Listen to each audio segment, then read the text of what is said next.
In a world overrun by magic, demonic caves have become a plague, spawning countless monsters. But in the face of an SSS-class demon king like Belphegor, humanity has its own answer: the elite divine core. Our boy, Bai Yi, is the leader of this legendary squad, and he's been fighting this war for a solid 10 years. The Demon King unleashes a tidal wave of elemental beasts, but the team is unfazed. With a single command from Bai Yi, the Divine Core's operation begins, charging straight into the belly of the beast. This is their 100th high-level demonic cave, and the L-class lightning assassin, Ling Yue, is ready to get her hands dirty. She confirms to her captain that this has been officially designated as an L-class purge operation, no holding back. The team's L-class cloud mage, Han Xiaoling, immediately reshapes the battlefield, unleashing a world of glaciers to lock the enemy down. As the grunts are frozen solid, another member prepares a devastating strike from above, glowing with immense power. It's the support, Lucian, using his gravity magic to massively boost his teammates' attack, turning a simple sword drop into a world-ending meteor. The gravity-infused sword slams down, unleashing a cataclysmic explosion that rips the earth apart. Pillars of raw energy erupt from the ground, signaling a direct hit on the Demon King. But that was just the opening act. Our boy Bai Yi steps forward, his eyes glowing with lethal intent. He unleashes his own power, a final, blinding flash that completely vaporizes the target. And his class is finally revealed: Divine Core Commander Bai Yi, an L-class nuclear saint. With the SSS-class demon, King Belphegor confirmed eliminated, the whole squad regroups on the scorched battlefield. One of the brawlers in the group just scoffs, complaining that the fight was over way too quickly to be any fun. Lucian, ever the analyst, points out that this was a top-rated mission that was supposed to push them to their limits. He turns to his commander, asking if he also thinks this victory feels a little too easy. Bai Yi silently agrees. The intel mentioned a special demon with 5 elements and a hidden skill, but they saw none of it. Just as the team is questioning their easy win, the brawler gets the captain's attention. She gets uncomfortably close, asking if he's treating everyone to a feast or if it's a private date. She even whispers the suggestion right in his ear, making our boy completely lose his cool. Bai Yi shoves her away, flustered, and announces they'll all meet at the usual spot in the holy capital. She just smirks, calling it another failed ambush and teasing him for being clueless with women. But the lighthearted moment is cut short as Bai Yi suddenly stops, sensing something is off. He looks back at the battlefield, realizing the guy who was supposed to handle cleanup never followed them. The others just laugh it off, saying he's always the slowest and the best at slacking off. But they're dead wrong. The so-called slacker is watching them from a cliff above. He raises his hand, activating a purge operation as a sinister green energy begins to swirl. The so-called slacker reveals his true colors with a sinister, chilling grin. With a snap of his fingers, he gives the command, and the purge operation commences. In a flash, the entire team is brutally impaled, caught completely off guard by the ambush. Bai Yi, the brawler, and Lucian can only watch, their faces a mask of pure shock. The team's scholar is the first to fall, bleeding out on the ground amidst his scattered research. As Bai Yi seethes, the traitor's voice rings out, claiming this is a true mission from God. Our boy tries to draw his sword, but his body is completely frozen, refusing to obey. The traitor reveals his disgusting plan. He's been lacing their breakfast with paralytic powder for a month. He then unleashes his divine skill, flower, forbidden vines, causing massive roots to erupt. His one and only goal, he declares, is to eliminate the strongest of them all. The traitor sneers that this level of betrayal required absolute preparation, as his vines render them unconscious and defenseless. He declares this a holy decree from God himself, an L-class purge operation meant just for them. Bai Yi can only watch in horror as Ling Yue and Lucian are crushed by the tightening vines. The roots then violently fling his helpless teammates through the air like trash. Our boy is frozen in place, splattered with the blood of his own comrades. The traitor's eyes are cold and empty, showing not a shred of remorse for his actions. In the next instant, Ling Yue is brutally impaled, blood pouring from her mouth. The entire squad is skewered and held aloft, a grotesque display for the traitor, as Bai Yi whispers in disbelief. His shock finally shatters, replaced by pure rage as he screams, demanding to know why. He roars that the Divine Core never broke any rules, questioning which god would authorize this slaughter. He screams with everything he has, demanding to know what right they have to do this to his squad. The traitor simply calls him an old friend, his voice dripping with condescending pity. He mocks Bai Yi for being so naive, as glowing green vines erupt and ensnare our boy completely. Before Bai Yi can even react, the vines launch him violently through the air. The traitor's voice echoes, musing that when a god decides to kill you, there's no need for a reason, a thought that ends as Bai Yi is brutally impaled on a waiting blade. Turns out, another one of his comrades was lying in wait, a swordsman ready to deliver the final blow. Coughing up blood, Bai Yi can only ask if their 10 years as a family meant absolutely nothing. The traitor scoffs at the idea of comrades, asking if Bai Yi still doesn't get why he was chosen for this. The horrifying truth finally dawns on Bai Yi, as the traitor reveals a god has been moving these pieces from their very first meeting. The traitor coldly states that Bai Yi and the others were nothing more than pawns from the very beginning. His fellow swordsman chimes in, revealing his only purpose was to gain our boy's complete trust for this exact moment. The gardener scoffs, admitting that having to act the part of a friend for so long was an utterly disgusting task. He leans in close, telling Bai Yi that the entire charade made him sick to his stomach. With a final, brutal motion, the gardener ends the conversation and our boy's life. A quick flash reveals the rest of his team, all slaughtered, with a mission report confirming the purge is complete. Bai Yi's world shatters as a final, fatal blow pierces straight through his head. His body lies motionless on the cold ground, a testament to the absolute betrayal he just suffered. But as his consciousness fades into nothing, a mysterious voice echoes from the void, offering him a deal. Suddenly, our boy finds himself bound in chains in a dark dimension, completely dumbfounded as to where he is. A voice cuts through the darkness, and our boy realizes he's not in the void, but bound by ethereal chains. The owner of the voice appears, a smug-looking man in a suit, greeting him with a chilling familiarity. Bai Yi's eyes widen in pure disbelief. He knows this man, and he's supposed to be dead. He spits out the name of his old nemesis, Belphegor, who just scoffs that an SSS-class demon king doesn't go down that easily. Turns out, this entire dimension is Belphegor's sole domain, a kingdom built from his very life force. Cutting through the chatter, Bai Yi demands to know what he wants, and Belphegor grins, sensing their hatred is cut from the same cloth. The demon king proposes a transaction, revealing his ultimate hidden skill, life regression. He offers to send Bai Yi back in time, giving him a chance to undo the betrayal and save everyone he lost. Leaning in close, the devil makes his pitch, asking if our boy is interested in a second chance. A memory of his fallen comrade flashes through Bai Yi's mind, the pain of her loss fueling his resolve. The faces of his friends flash before his eyes, their innocent smiles twisting the knife in his gut. He remembers his whole squad, humanity's strongest, a time when they stood united against the world. Then comes the betrayal, the chilling grin of the traitor who brought it all crashing down. A brutal montage plays in his mind, his comrades, his family, all cut down in a storm of violence. Snapping back to the present, Bai Yi's rage boils over. He vows to kill the man responsible for it all. He then declares he'll also destroy the so-called gods who were pulling the strings from their high seats. A wicked grin spreads across Belphegor's face, clearly satisfied with our boy's burning hatred. The Demon King says that's the answer he was looking for and decides to throw in an extra gift. He offers up a pulsating, demonic heart, calling it a little welcoming present to seal their new contract. Bai Yi takes the heart, but he's no fool. He demands to know what this power is truly going to cost him. With a sinister grin, Belphegor explains the cost is simple, his current, pathetic life. Suddenly, Bai Yi's consciousness is pulled back as a distant voice calls his name, telling him to wake up.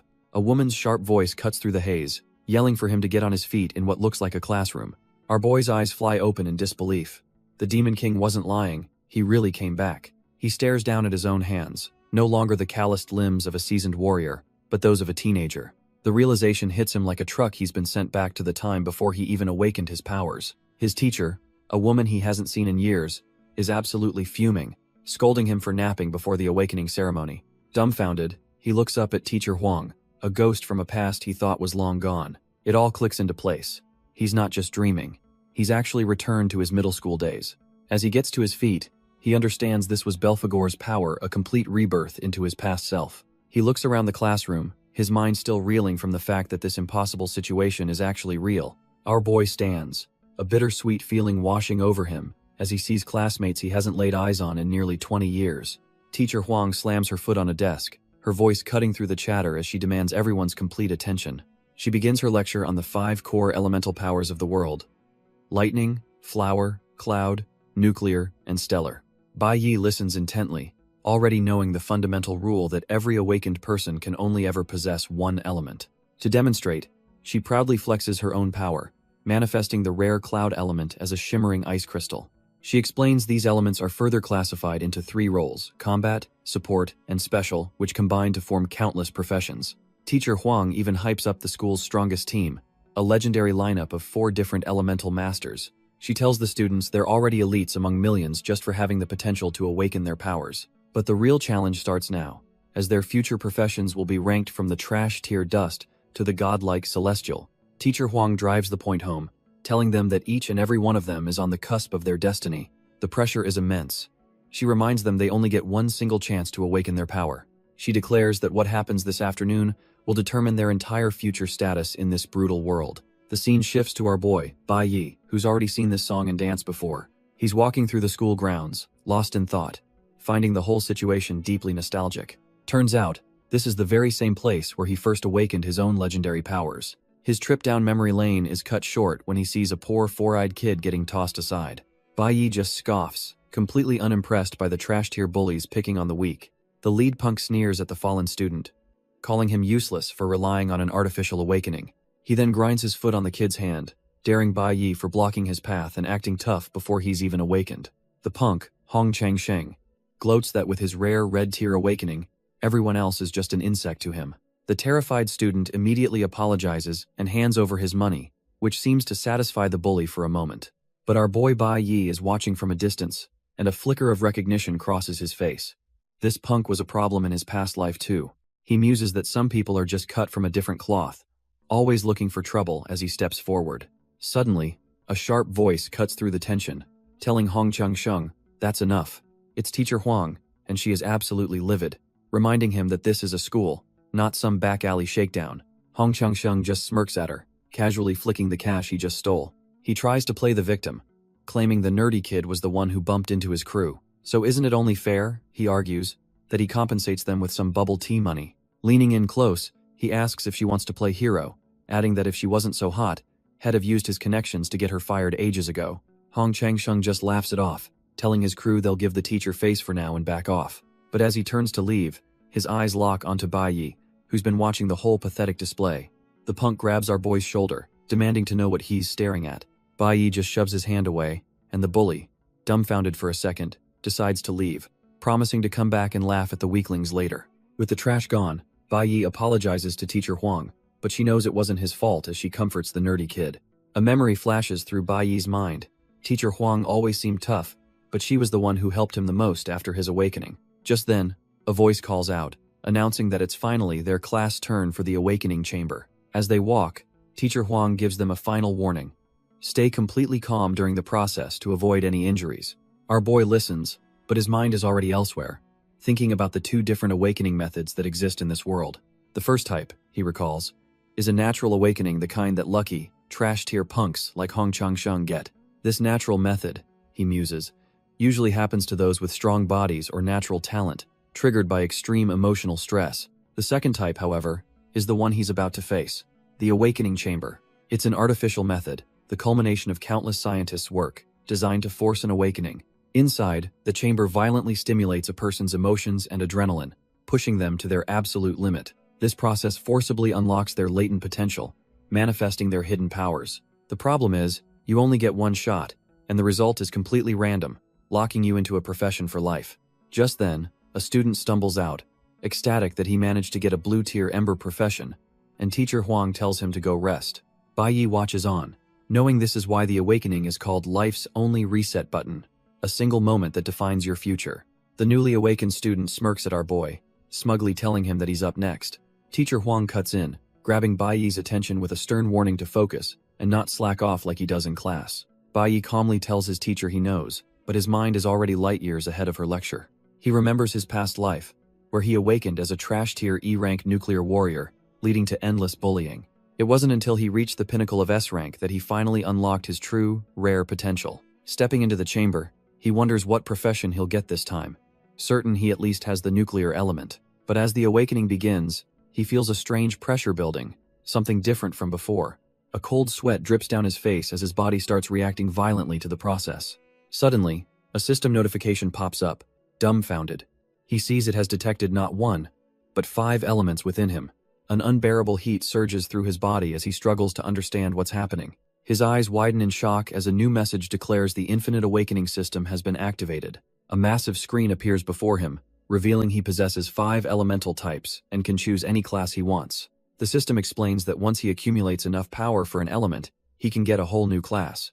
Our boy is completely dumbfounded, trying to wrap his head around elemental accumulation. He realizes this means he's not just picking one class, he can literally collect them in the future. The system then shows him the insane range of possibilities, from trash tier all the way up to a legendary special quality class. Suddenly, the Demon King Belphegor appears in his soul, revealing he's the one giving our boy this final push. Bai Yi clutches his chest as the raw power of the 5 elements floods his body, a gift from his past life nemesis. He sees visions of his future potential, a master of countless fighting styles thanks to his infinite awakenings. The system warns him that after this first choice, all his elemental bars will reset to 0. With a smirk, Bai Yi understands the stakes. This first step has to be perfect. Meanwhile, outside the awakening room, a couple of other students are getting annoyed, wondering what's taking him so long. The door slides open, and our boy, Bai Yi, finally steps out, looking cool as ever. His teacher, Huang, rushes over, eagerly asking what incredible class he awakened.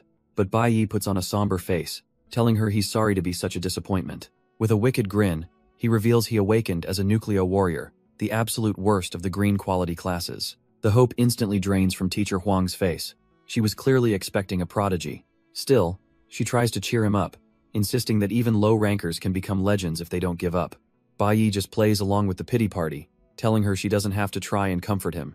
She pats his shoulder, telling him to get some rest, completely buying his trash tier act. Internally, though, our boy is bursting with laughter, finding her misplaced sympathy absolutely hilarious. Just then, the local bully Hong Changsheng shows up, mocking the teacher's work-hard speech. Bai Yi just scoffs internally at her useless, toxic positivity. The bully tells the teacher she knows better than to spout such nonsense. He and his goons laugh, declaring that reality isn't some feel-good story. Getting right in Bai Yi's face, he spells it out.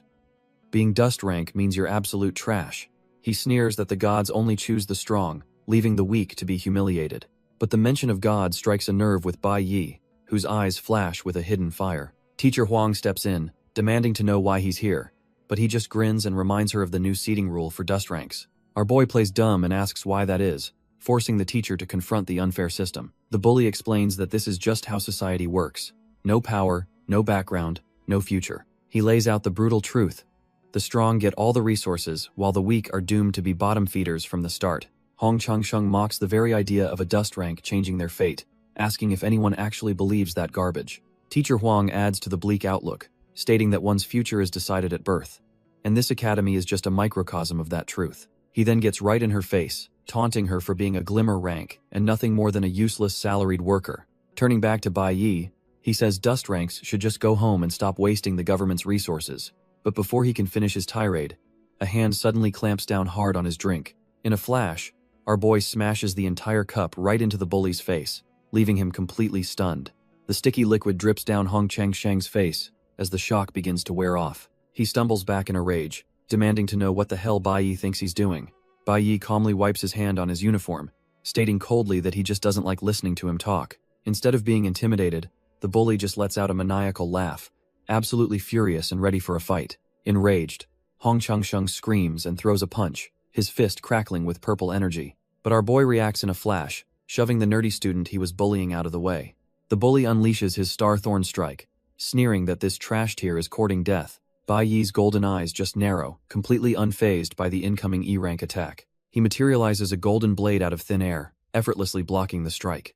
Hong Changsheng's smug grin instantly vanishes, replaced by pure, unadulterated shock. He can't comprehend how a supposed dust rank could possibly stop his signature move. With a simple flick of his wrist, Bai Yi parries the blow, completely shattering his stance. Our boy just gives him a cold, dead stare, looking utterly unimpressed. A wave of golden energy erupts, sending the bully tumbling across the pavement like trash.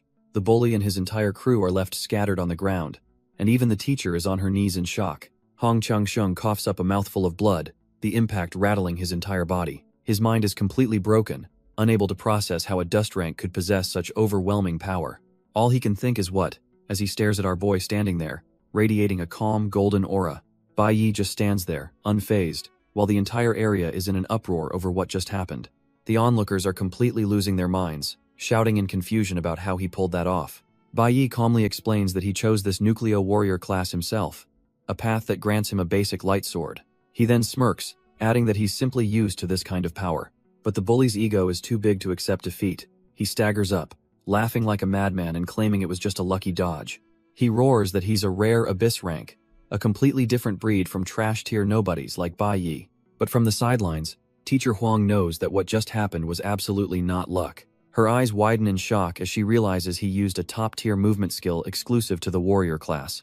Turns out, our boy executed a perfect parry, a high-level technique that requires impossible timing to nullify an attack. She's completely baffled, wondering how a rookie on his first day could possibly pull off such a veteran move. Meanwhile, the bully is done talking, summoning his Astro Assassin bayonet and asking our boy if he's prepared to die. He screams that he's going to make this piece of trash crawl in front of everyone.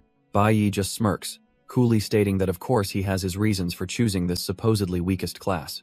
He warns the fool that judging someone's future by their birth is a grave mistake he's about to regret for years. The two square off, their auras flaring as the onlookers realize a real fight is about to go down. The other students start to panic, remembering that using awakened powers for private brawls is strictly forbidden by the school. The onlookers know this is a death sentence. Hong Changsheng's family is powerful, while our boy Bai Yi has absolutely nothing. The nerdy kid starts freaking out, realizing that if Bai Yi fights back, he's getting expelled for sure. Teacher Huang looks on with deep concern, knowing this is a trap designed to ruin Bai Yi's future. She quickly steps between them, trying to remind everyone that they're supposed to be comrades who just awakened together. But Hong Changsheng is having none of it, questioning if she's serious after this piece of trash provoked him in front of everyone. He declares that even begging won't save Bai Yi now. He's going to teach him the insurmountable difference between the chosen and a loser. The sheer, unadulterated rage on his face shows he's dead serious about crippling our boy. Teacher Huang thinks to herself that he's not wrong. The huge gap in power comes from the difference in attribute bonuses. A quick scan reveals Bai Yi's class is Dust Rank, the lowest tier, which gives a 100% bonus, meaning no bonus at all. She knows that a Glimmer rank gets a 150% boost, making Bai Yi's starting point seem utterly hopeless. And it's even worse than she thought. Hong Changsheng's Abyss rank gives him a staggering 200% attribute bonus. From the moment of awakening, his base stats are double that of a Dust rank, like our boy, a gap that should be impossible to close. Bai Yi's nerdy friend can only watch in horror, realizing it's completely over. Bai Yi is outmatched in power and background. He facepalms, wondering why Bai Yi would ever provoke someone so much stronger, even if the guy is absolute trash. His mind flashes back to his own philosophy for survival. You have to learn to avoid the garbage of society. But when you can't avoid them, as he learned the hard way, you have to swallow every last drop of humiliation to get by. He concludes that a direct fight is the most foolish choice, because only those who bend can endure. Back in reality, Hong Changsheng activates his ferocity skill, sneering that all that awaits Bai Yi is even greater humiliation. Teacher Huang can only scream in desperation for Bai Yi to watch out as the killing blow comes flying. Our boy knows a direct parry is a fool's game. Hong's attack is too strong and would drain all his stamina. The bully lunges forward, screaming that it's over and there's no way Bai Yi can possibly dodge this attack. But Bai Yi just smirks, almost laughing at the very concept of needing to dodge. He scoffs at the idea, because why would he dodge when he can just be faster, activating his swiftness skill? Turns out, swiftness was just the appetizer. At max proficiency, it becomes flash blink, letting him phase through his opponent instantly. Hong Changsheng is left completely dumbfounded, his brain unable to process how Bai Yi just appeared behind him. Before he can even turn around, Bai Yi lands a single, brutal chop to the back of his neck, sending him crashing down. The bully lies in a heap on the ground, spitting blood as our boy coldly calls him what he is, trash. With an ice-cold stare, Bai Yi finishes his thought, declaring that trash belongs in the trash can. The onlookers are completely clueless, wondering if Hong just tripped over his own feet, unable to even perceive Bai Yi's movements. Even Teacher Huang is dumbfounded, admitting she couldn't see what happened, while the nerdy kid just gawks in disbelief. But one person, the class president Chi Yin, seems to have caught a glimpse, her eyes locked onto our boy with intense curiosity. Turns out, Bai Yi didn't just use swiftness, he used its advanced form, a skill called Flash Blink that triggers at max proficiency. This insane skill lets him phase through opponents and obstacles in an instant, leaving them completely vulnerable. And that's exactly how our boy took down the bully in a single, clean move, leaving him bleeding on the pavement. Chi Yin is floored, realizing not only did he master a warrior's ultimate skill, but he also held back just enough. Bai Yi's inner thoughts reveal he intentionally avoided breaking any school rules, much to the confusion of the clueless crowd. A system window pops up, showing he gained EXP and 50 Astro Element points for crushing an E-class opponent. But Bai Yi is far from impressed, thinking the points are trashed here, and that he needs to start clearing labyrinths for real power. Just as he turns to leave, Hong Changsheng staggers back to his feet, screaming that this fight isn't over yet. Refusing to accept defeat, Hong Changsheng grips his sword, his knuckles white with rage. He lunges forward, screaming that he's going to kill Bai Yi, his body crackling with a pathetic amount of energy. But a stern voice cuts through the chaos, as the dean of the academy, Hong Liang, arrives and asks if he's made enough of a fool of himself. The bully is stunned, stammering out the word uncle, while Bai Yi's eyes narrow, recognizing this powerful figure from his past life. The dean immediately takes control, telling the gawking students the show is over and that they should all head home. He encourages them to go tell their families about their awakenings, effectively clearing the area of any witnesses. The word home strikes a chord with Bai Yi, triggering a deep and forgotten memory. With the crowd gone, the dean turns his cold, calculating gaze directly onto our boy. He grabs Bai Yi by the hair, reminding him that fighting is forbidden, but our boy's mind is elsewhere. Realizing he isn't even registered as a student yet, a lightning bolt of realization hits Bai Yi. If he's back in the past, then his old comrades are all still alive. Still, in the dean's grasp, our boy realizes with dawning horror that he's forgotten the most important thing of all. Without a second thought, he breaks free and sprints away, completely ignoring the dean yelling at him to get back here. The dean turns to teacher Huang, who is utterly speechless at her student's sudden and disrespectful departure. He furiously tells her to get her student under control, warning that he'll pretend nothing happened this one time. Mortified, teacher Huang can only bow her head and apologize for the trouble Bai Yi has caused. Meanwhile, in the dean's office, Hong Changsheng is seething, still convinced that the kid just got lucky.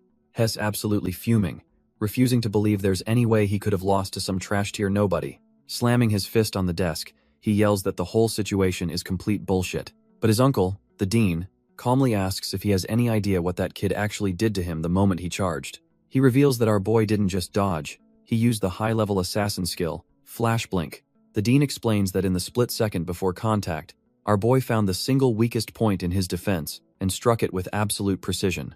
Hong Changsheng is dumbfounded as his uncle reveals that entire beatdown was done using only a warrior's basic skills, executed with a mastery even a veteran like himself couldn't replicate. He drives the point home, saying their fight was as ridiculous as watching a pro gamer toy with an elementary schooler using only the default controls. The dean concludes that the kid is not as simple as he seems, while elsewhere, Bai Yi sprints through the city with a desperate purpose. As he runs, he questions himself. After being reborn, besides getting revenge, what is it that he absolutely must do? He finally skids to a halt, having reached his destination in a quiet residential area. Catching his breath, the answer finally dawns on him, the true reason he was sent back in time. A traumatic flash of memory hits him, a scene of utter carnage and his own bloody demise from his previous life. His face hardens with resolve. He knows there's something he must prevent from happening again, even if it costs him his life.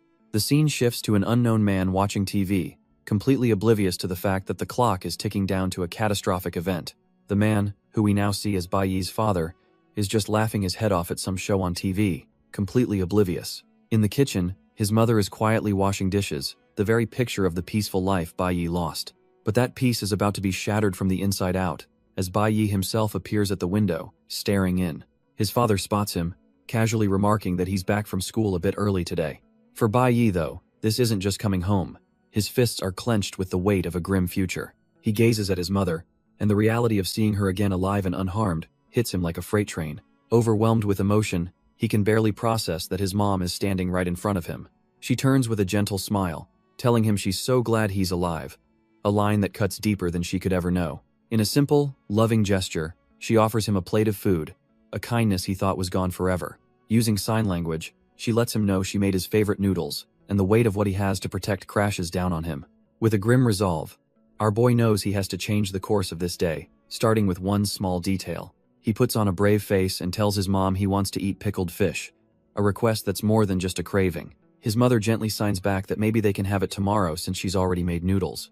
But Bai Yi insists with a chilling intensity, telling her he absolutely has to eat it today. Seeing his strange desperation, she gives in with a loving sigh, signing that he's being impossible. As she prepares to head out for ingredients, Bai Yi immediately says he'll go with her, refusing to let her leave his sight. Suddenly, his father's voice cuts in from the couch, telling him to let his mother go by herself. The old man scolds him for being weird and not even bothering to say hello when he got home. Then, his dad's expression changes as he remembers, asking if today was his big awakening day. He gets right up in Bai Yi's face, eagerly demanding to hear the good news about his results. Without even waiting for an answer, his dad grabs a couple of beers from the fridge to get the celebration started. He proudly announces he's Bai Lingsheng, a class electric warrior, and that he rushed home just for this moment. But our boy has to break the news, coldly stating that he didn't awaken today. Bai Yi lies through his teeth, claiming the ceremony took too long and he missed his chance, leaving his father dumbfounded. The man's face darkens as he mutters about some other kid awakening as a glimmer rank class. A painful memory flashes through Bai Yi's mind, remembering his father's past words calling them both worthless. His dad's pride roars to life, boasting that his son should at least be an abyss rank, just like he was. He steps forward menacingly, reminding Bai Yi of all the sacrifices he's made to raise him. Leaning in with a terrifying red aura, he drops the act and demands to know his son's real class. The sheer pressure from his father's rage feels like it's about to crush our boy on the spot. Our boy stands firm, remembering he still hasn't told his father the whole truth. A brutal memory flashes back his father smashing a bottle right over his head. The old man had sneered at him then, disgusted that he was a bottom-of-the-barrel dust rank. He had screamed in a blind rage, accusing Bai Yi of trying to disgrace him. Back in the present, Bai Yi sees his father for what he is. An awakened, yes, but also a violent man who can't control his emotions. A fact punctuated by another memory of a savage blow. He recalls that awful day in his past life, May 22nd, 2105. The moment his father learned he was a dust rank, the man's shame turned into a rampage. Just like always, his mother had to step in to protect him from the old man's fury. But back then, Bai Yi was just a kid, too weak and terrified to do anything but watch. The man's rage wasn't satisfied with just words. He beat his own wife for an entire hour. That day, his mother's leg was broken, and a blow to the head left her mentally scarred for life. And all our boy could do was watch in horror, splattered with his own mother's blood. Snapping back to the present, Bai Yi finds himself in the exact same position. On the floor, helpless. His status window confirms it. He's just a level 1, E-class nuclear warrior. His father looms over him, demanding he get up. But Bai Yi knows his plan for this class needs more time. Turns out, the old man is a level 26, class electric warrior. A whole different tier of power. Bai Yi realizes this isn't like dealing with some punk at school. His father has real combat experience. The cold, hard truth sinks in. He was dead wrong and stands no chance of winning right now. His father grabs his head, screaming that he should never have been born. And Bai Yi knows this beating won't stop. But through the pain, our boy's only thought is that he absolutely cannot let his mom stay here. He takes the brutal beating, clinging to the small victory that at least he managed to get her out of the house. Suddenly, the sound of a plastic bag hitting the floor cuts through the chaos. Bai Yi looks up, completely dumbfounded, with what looks like noodles splattered across his face. His mind flashes back to a similar scene from his past life, his father's rage, and his mother's terrified face. He stares at the bag of noodles on the ground, his heart sinking. He can't understand it. How did she come back so soon? Did she really return just to feed him? Turns out, that's exactly it. His mother couldn't stand the thought of him going hungry and rushed right back. She walks in only to freeze in terror as her husband's cold voice greets her. The monster grabs her, sneering about what kind of trash-tier son she gave birth to. Suddenly, a voice cuts through his mind, recalling how he was the first green tier to ever reach the advancement stage. The voice questions him, asking why he advanced so early when it's usually reserved for A-rank blue tiers. Not only that, but he skipped straight from green tier to the legendary platinum tier, a 1 in a million feat. The scene shifts to a dark prison cell, where a blindfolded man asks our boy why he ended up on death row. With a dead look in his eyes, Bai Yi mutters that the man he killed deserved to die. His past self seethes with rage, remembering how that monster beat his own mother to death. The memory slams back into the present, and Bai Yi's eyes burn with a furious, vengeful fire. His father, cut from the same trash-tier cloth as his past life version, raises a hand to strike his terrified mother. He swings with full force, ready to repeat the exact same tragedy that broke our boy's soul once before. But just before impact, a dark object flies through the air, intercepting the blow with a crack. Turns out, it was our boy who took the hit, thinking how even a low-class awakened is leagues above a normal person. He collapses to the floor, coughing up blood, the force of the blow nearly knocking him out cold. His mother screams in terror, rushing to his side as he struggles to get up. She's absolutely horrified, seeing her son's face covered in blood just to protect her. Meanwhile, his father's fist is bruised from punching a wall, a testament to the deadly force he just used. The monster starts ranting, recalling how happy he was when he found out he was having a son. He saw our boy as the Bai family's one chance to rise from the ashes and regain their former glory. But now, he screams that he, Bai Lingsheng, is the only one who can produce a worthy heir. He gets right in his wife's face, roaring that the family's honor now rests solely on his shoulders.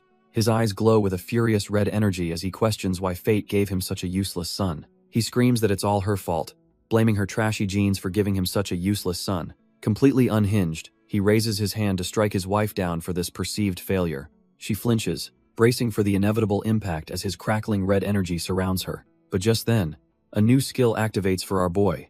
Flash blink, an instant teleport. In a blur of green light, Bai Yi appears between them, his father now sprawled on the floor, dumbfounded. Bloodied but resolute, Bai Yi holds a glowing sword and warns his father not to lay a hand on her. The man's shock quickly turns into a twisted smirk. He actually finds this defiance interesting. His mother can only cry out in terror, watching her son stand up to this monster.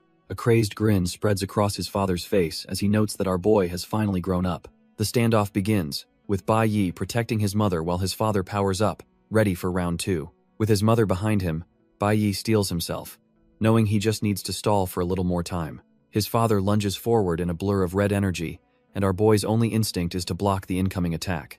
A new skill, parry, activates a perfectly timed block could not only nullify the damage but reflect it right back. But the sheer power gap is a joke. His father's strike smashes through the parry and shatters his sword instantly. The blow lands square in his face, and Bai Yi realizes he's up against a monster several times stronger than him. Turns out his deadbeat dad is a level 26 C-rank Electro warrior named Bai Wensheng, with a disgusting 400% attribute bonus. The single hit leaves our boy on the ground, coughing up blood with ribs that feel like they're about to snap. His father just laughs, powering up his heavy black lightning as he mocks his son for daring to defy him. He grabs Bai Yi by the head, unleashing a torrent of electricity that fries him on the spot while, with a truly demonic grin, Bai Wensheng sneers, asking if he was a little too impatient to play the hero. But even as the lightning tears him apart, our boy grits his teeth, absolutely refusing to dodge. His father just scoffs at his backbone, sneering that a weakling with his trash-tier profession deserves to be beaten to death. Bai Yi's eyes burn with resolve. He swears that in this life, he won't let the tragedies of his past repeat. The scene flashes back to another beating, his father grabbing a chair, furious that his son thinks he's special just for awakening. He raises the chair to bring it down on his own family, screaming about who the real boss is while his wife shields their son. But just as he's about to strike, a loud, insistent banging echoes from the front door. The old man is furious, wondering who the hell is here to spoil his mood at a time like this. But Bai Yi, huddled in his mother's arms, knows exactly who it is they're finally here. Enraged by the interruption, his father storms over to the entrance, demanding to know who's making all the racket. The door swings open to reveal 2 men from the inspectorate, an A-rank deputy captain and a C-rank investigator. Bai Yi's father is completely dumbfounded, stammering as he asks why the deputy captain is at his door. The A-rank officer, Li Ang, explains they're conducting a house-to-house search for a wanted criminal. He holds up a wanted poster for a highly dangerous individual known only as Snow. The father forces a laugh, trying to play it cool and saying he'd obviously report someone so famous. But in the background, his wife desperately tries to hide a battered and bloody Bai Yi from view. Liang's sharp eyes immediately catch the scene, and he points, asking what in the world happened to the boy. The old man tries to brush it off with a trash-tier lie, claiming his son just took a clumsy fall. But our boy cuts right through the nonsense, his voice cold and clear as he reveals his father hit him. A wave of pure fury washes over the father's face. He's been exposed in front of the authorities. Turns out, this was all Bai Yi's master plan. He was the one who made the anonymous tip just 18 minutes ago. The father desperately tries to spin a new lie, claiming his son is just joking and that he'd never lay a hand on him. But our boy calmly points to his own wounds, stating they can all be medically evaluated as proof of the assault. Liang just stares, his silence more damning than any accusation, as the father is left utterly speechless. With ice in his veins, Bai Yi perfectly recites the Divine Canon's regulations for detaining violent awakeners. The 2 inspectors are completely dumbfounded. This kid knows the law better than they do, and is using it like a weapon. The father's mind finally catches up, realizing with pure fury that his own son has brilliantly orchestrated his downfall. Liang has heard enough, formally addressing the man as Bai Lingsheng and placing him under arrest. That's the last straw. The father snaps and lunges for Bai Yi, only to be restrained by the red-haired inspector. He's dragged out kicking and screaming, promising that our boy will pay for this betrayal. The door slams shut, leaving Bai Yi and his terrified mother in the deafening silence of his victory. With the storm past, our boy, still covered in blood, finally turns to his shell-shocked mother. She rushes into his arms, and for a moment, he just holds her, telling her everything is finally okay. But even in this embrace, his mind is racing. He succeeded in protecting her and now has 15 days to prepare. He promises her this is the last time she'll ever have to fear, because he's about to get a whole lot stronger. Turns out, our boy wasn't just taking a beating for nothing. His clenched fist tells a different story. During that final struggle, he masterfully swiped the key to his father's safe right off his belt.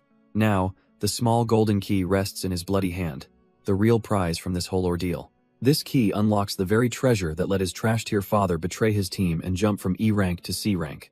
As soon as his mother calms down, he slips away into his father's room, key in hand. He finds the hidden safe, ready to claim the source of his father's power for himself. He slots the key in, recalling how his father kept this secret so well he only learned of it after his death in the last timeline. Inside, he finds not money, but a sleek, glowing dagger that hums with power. Our boy grins. With this weapon, he's confident he can finally try to solo the demon cave. He knows demon caves are the only way to upgrade professions, but they're all controlled by guilds he can't access. The only option left is the school's dungeon, and a secret one he remembers from his past life. He arrives at a dilapidated building, the entrance to the hidden demon cave, a place no one else knows about. With a look of pure determination, he knows this is his chance to get ahead of everyone, and fast. Meanwhile, at the inspectorate, officers are baffled by a false alarm that even brought out their deputy leader. One of them glances at Bai Yi's father in his cell, stating they can't afford to relax if it's tied to the rebels. On the desk lies a wanted poster for an extremely dangerous individual codenamed Snow, who they fear might appear soon. Back at the inspectorate, one of the officers, Chen Jinwu, gossips about their captain's early return, but his superior, Li Yong, quickly shuts him down. From his cell, Bai Yi's father desperately begs the deputy leader for mercy, promising he'll never cause trouble again.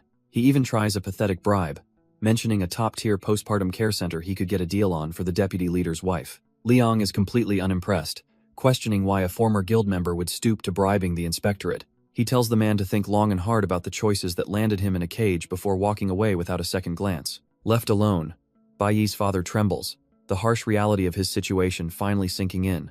Chen Jinwu reminds him that if bribery were discovered, he'd be in far worse trouble, advising him to rest before his transfer to the Awakener prison. But as the officers leave, a dark, crimson energy begins to surge from the supposedly broken man. Clenching his fists in fury, he thinks of his son, Bai Yi, a fiery resolve burning away his despair. Meanwhile, Bai Yi's mother lies in bed, knowing her husband gets out in 15 days, and vowing to get stronger before then. Back in his room, Bai Yi knows what he has to do. To get stronger fast, the demon caves are his only option. These caves are dangerous parallel dimensions, and our boy plans to dive right into one. He recalls how most caves are controlled by powerful guilds, making them inaccessible to solo players like him. But the rewards are insane. Demonic beasts and rare ores make them the fastest way for an awakener to level up. Normally, entering one is a bureaucratic nightmare requiring official inspection, but Bai Yi doesn't have time for that. He remembers from his past life that a specific demon cave went undiscovered for 5 whole years. An F-rank cave like this one typically requires a team of 3 E-rank awakeners to clear. A higher tier E-rank cave would need an even stronger party, making it way too risky for him right now. Based on the timeline, our boy is 90% sure this hidden cave is F-rank. A gamble he's willing to take. He pushes open the hidden entrance, stepping into the lowest level secret dungeon he can currently access. He reaches into the darkness, crossing the threshold into the unknown. Our boy knows these caves are meant for teams, but he's out of options and time. To protect his family, he has to get stronger, and he has to do it alone, as fast as possible. The system confirms his entry, displaying his current E-rank stats, which are frankly, trash tier. A blast of cold air hits him. He instantly recognizes this as the domain of cloud-type ice beasts. He presses on through the desolate, frozen cavern, sword at the ready. But he's dumbfounded to find the remains of other adventurers scattered around a massive, sleeping beast. He immediately identifies it a hibernating icefield bear, a deadly EB rank monster. Just his luck, the beast begins to stir, its massive paw twitching as it wakes from its slumber. As the bear lunges, he realizes the horrifying truth. This is an E-rank cave, not the F-rank he gambled on. Our boy puts it all together. The cave's rank was misjudged because most of its inhabitants were dormant. An ice wolf ambushes him, and he instantly knows this single beast is way out of his league. The monster lunges with blinding speed, its claws ready to tear him to shreds. But his L-class instincts kick in, and he flips clean over the ferocious attack. He twists mid-air, trying to land a desperate stab on the beast's neck. The wolf is too agile though, dodging the strike as he lands, ready for round 2. Now it's pissed, its glowing eyes locking onto him with pure killing intent. He braces himself, anticipating the next lunge with his blade held in a perfect parry stance. With a flash of golden light, he unleashes a devastating counterslash that rips right through the beast. The wolf collapses in a spray of blood, but he's already running deeper into the cave. He checks his new A-rank weapon, the Hunwu blade, noting it's a massive power-up but still not enough for a one-shot kill. The system confirms the kill, granting him some pitiful EXP and a wolf tooth, but he knows the grind to D rank will be a nightmare. Just as he's processing this, a menacing growl echoes from deeper within the cave. He looks up to find he's staring down an entire pack of E-rank ice wolves, with a much bigger alpha leading the charge. It seems the smell of blood from his first kill has just rung the dinner bell for the rest of the family. Our boy grits his teeth, realizing this is no longer a hunt. It's a desperate fight for survival against overwhelming numbers. The first wolf lunges, but he's already gone, its claws shattering the ice where he just stood. He capitalizes on the opening, burying his blade into the beast's side for a clean critical hit. But two more are instantly on him, forcing him into a tight dodge as their jaws snap shut on empty air. He flows seamlessly from defense to offense, spinning into a devastating counterattack against the next pouncing wolf. He becomes a whirlwind of death, weaving between attacks and landing critical hits on every single wolf. With his stamina draining fast, he knows he has to end this with one last, decisive strike. Leaping into the air, he channels all his remaining energy into a single, sweeping slash aimed at the entire pack. The attack lands perfectly, and system notifications pop up one after another as the minions are wiped from existence. But just as he catches his breath, the true boss emerges from the shadows, a massive, E-rank bloodthirsty wolf king. The beast lunges with a bone-crushing bite, and it's all our boy can do to parry the attack with his blade. Finding a sliver of an opening, he unleashes a furious combo, shredding the wolf king and snagging a rare diamond drop. He stands amidst the carnage, thinking that all this experience should be more than enough to finally break through to D rank. Sure enough, the system confirms his level up, but he's just annoyed that a mere 20 wolves pushed him to his limit. He looks at all the loot scattered around, realizing his trash tier E-rank stamina is a huge problem, and now he needs a dimensional backpack just to carry his rewards. He examines the Snow Wolf Diamond, thinking how guilds monopolize all the good leveling spots, making life hell for solo players. The whole system is rigged. The Awakener School just funnels the best talent straight into the big guilds. He's haunted by the memory of his own father, who got kicked out of a guild and was stuck at a pathetic C rank for life. Our boy knows soloing is too slow, and this freezing environment is just burning through his already limited stamina. Suddenly, another pack of ice wolves appears, but this time, he has a wicked idea. Instead of fighting head-on, he turns tail and starts running, baiting the entire pack to chase him. Hez not just running blindly, has a blur of motion, expertly parrying and dodging every single lunge. His plan is simple: gather all the trash mobs in one place and create absolute chaos. The forest erupts with the sounds of the chase as he pulls the entire horde deeper into the woods. But the scent of blood and battle has attracted something far worse, as a monstrous serpent is drawn to the mayhem. His plan is working perfectly. Every wolf in the vicinity is now locked onto him. He pushes off, a blur of motion leading the hungry pack deeper into the woods. Our boy is completely in the zone, his mind already 10 steps ahead of these beasts. Turns out, he wasn't just kiting wolves, he's gathered every E-rank demonic beast in the area for a party. He then triggers a massive explosion right in the middle of the horde, turning the battlefield into pure chaos. But this was just the appetizer. He knows all this commotion was just to wake up the real boss of this area, and right on cue, one of the wolves gets absolutely demolished by an unseen force. Because our boy just led the entire mob into the territory of a B-level tundra bear, which is now in a furious state. The bear is completely enraged, its eyes glowing with pure, indiscriminate, destructive intent. It immediately begins its rampage, smashing through the trash mobs just as Bai Yi had planned.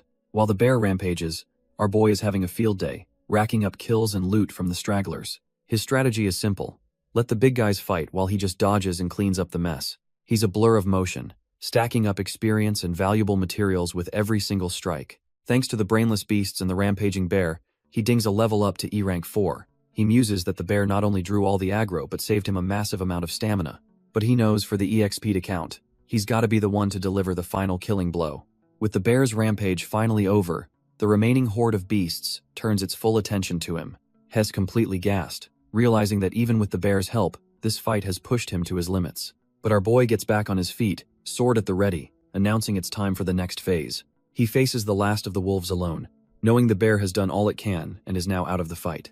Panting and sweating, our boy stares down the horde, a desperate but cunning plan forming in his mind. Suddenly, the very ground beneath the demonic beasts begins to crack and splinter. The entire battlefield collapses, sending the bear, wolves, and serpents plunging into a watery abyss. Turns out, Bai Yi was the trigger, slamming his blade into the ice and telling the whole damn army to go down. He reveals he wasn't just blindly fighting, he was observing the environment the entire time. This wasn't a frozen lake at all, but a fragile ice bridge between two canyons, and the EXP notifications start flooding his screen. The kill feed scrolls endlessly, as countless wolves and serpents are eliminated by the massive fall. Just like that, he levels up to E-rank 7, raking in stat points, and a huge haul of monster parts. With most of the trash-tier mobs cleared, he turns his attention to the few survivors. The enraged Icefield Bear rises for one last, titanic strike, and Bai Yi prepares to face it with what little stamina he has left. He even scores a new title, 1 against 100, for a permanent 10% stat boost. This is definitely the fast track to power, but as he surveys the field, a critical question hits him. Where is the final boss of this demon den? An E-rank den should have a demon lord, and he wonders if all the commotion was enough to wake it from its slumber. The remaining bear and wolves are just trash mobs, so Hez baffled as to why the true leader hasn't appeared yet. Suddenly, the beasts begin to howl in agony as a mysterious blue energy erupts from beneath them. Our boy is completely dumbfounded. He recognizes this power signature as high-level ice magic. A massive wave of ice spikes bursts from the ground, engulfing the last of the monsters, confirming his suspicions. The sheer scale of the attack is on another level, far beyond anything the bear could have produced. Amidst the chaos, a shadowy figure flashes across the icy terrain at blinding speed. As the bear is brutally impaled, Bai Yi realizes the true boss wasn't sleeping, it was waiting for the perfect opportunity to strike. The bear was just bait, a frozen monument to a meticulously laid trap. Bai Yi plummets downwards, realizing this was a calculated, inescapable opportunity for his hidden foe. The ice shatters beneath him, but it's not a sign of victory, it's the trap springing shut. Our boy is completely dumbfounded, the sheer cunning of this enemy catching him off guard. He lands on what he thought was solid ground, only to realize the ice bridge itself was part of the ambush. The real boss was just waiting for the perfect moment to swoop in and steal the kill, and now our boy's legs are freezing over. He grits his teeth, furious that such an intelligent creature is hiding in this supposedly low-level cave. Suddenly, a colossal shadow looms over him, the true demon lord finally making its grand entrance. Turns out, it's not just one boss, but a whole squad, a D-rank, cave lord, and his 2 E-rank lieutenants. The king of the azure forest smirks, its glowing red eyes promising a world of pain for the trapped human. Despite the freezing trap, our boy's eyes burn with defiance. He's not going down without a fight. The cave was labeled F-rank, but it's clearly a high-level ambush zone, with the king and his goons waiting. He can feel his body heat fading fast, realizing he's on a timer before he becomes a permanent ice sculpture. The Ape King doesn't even bother moving himself, simply gesturing for his underlings to finish the job. One of the E-rank lieutenants lunges forward, axe raised high, aiming to shatter our boy and the ice in one blow. With the massive beast bearing down on him, Bai Yi knows he has only one desperate option left. He focuses all his remaining energy, preparing to unleash a power he's kept hidden. The king watches with a cruel smirk, absolutely certain his prey is finished. But in a burst of energy, the ice prison explodes outwards as Bai Yi dodges the attack at the last second. The cave lord is completely dumbfounded, his smug expression twisting into pure shock. Turns out, that last-second dodge was actually a perfect block, a high-risk move that can reflect damage right back at the attacker. He had to use the shatter skill, burning through a massive chunk of his stamina just to break free from the ice. Our boy knows a powerful spell like that has a long cooldown, giving him a precious window to strike. But the Ape King is already furious. He slams his staff into the ground, not casting a spell, but summoning something from the depths. Suddenly, the ground erupts as a monstrous Icefield Bear, a B-rank beast, bursts forth with a roar. Bai Yi is completely stunned. He was prepared for apes, not a colossal demonic bear. The sheer size of the beast is terrifying, towering over him like a mountain of fur and ice. Yet, with no path for retreat, our boy grits his teeth and charges forward, screaming for the beast to come and get him. He knows his stamina is shot.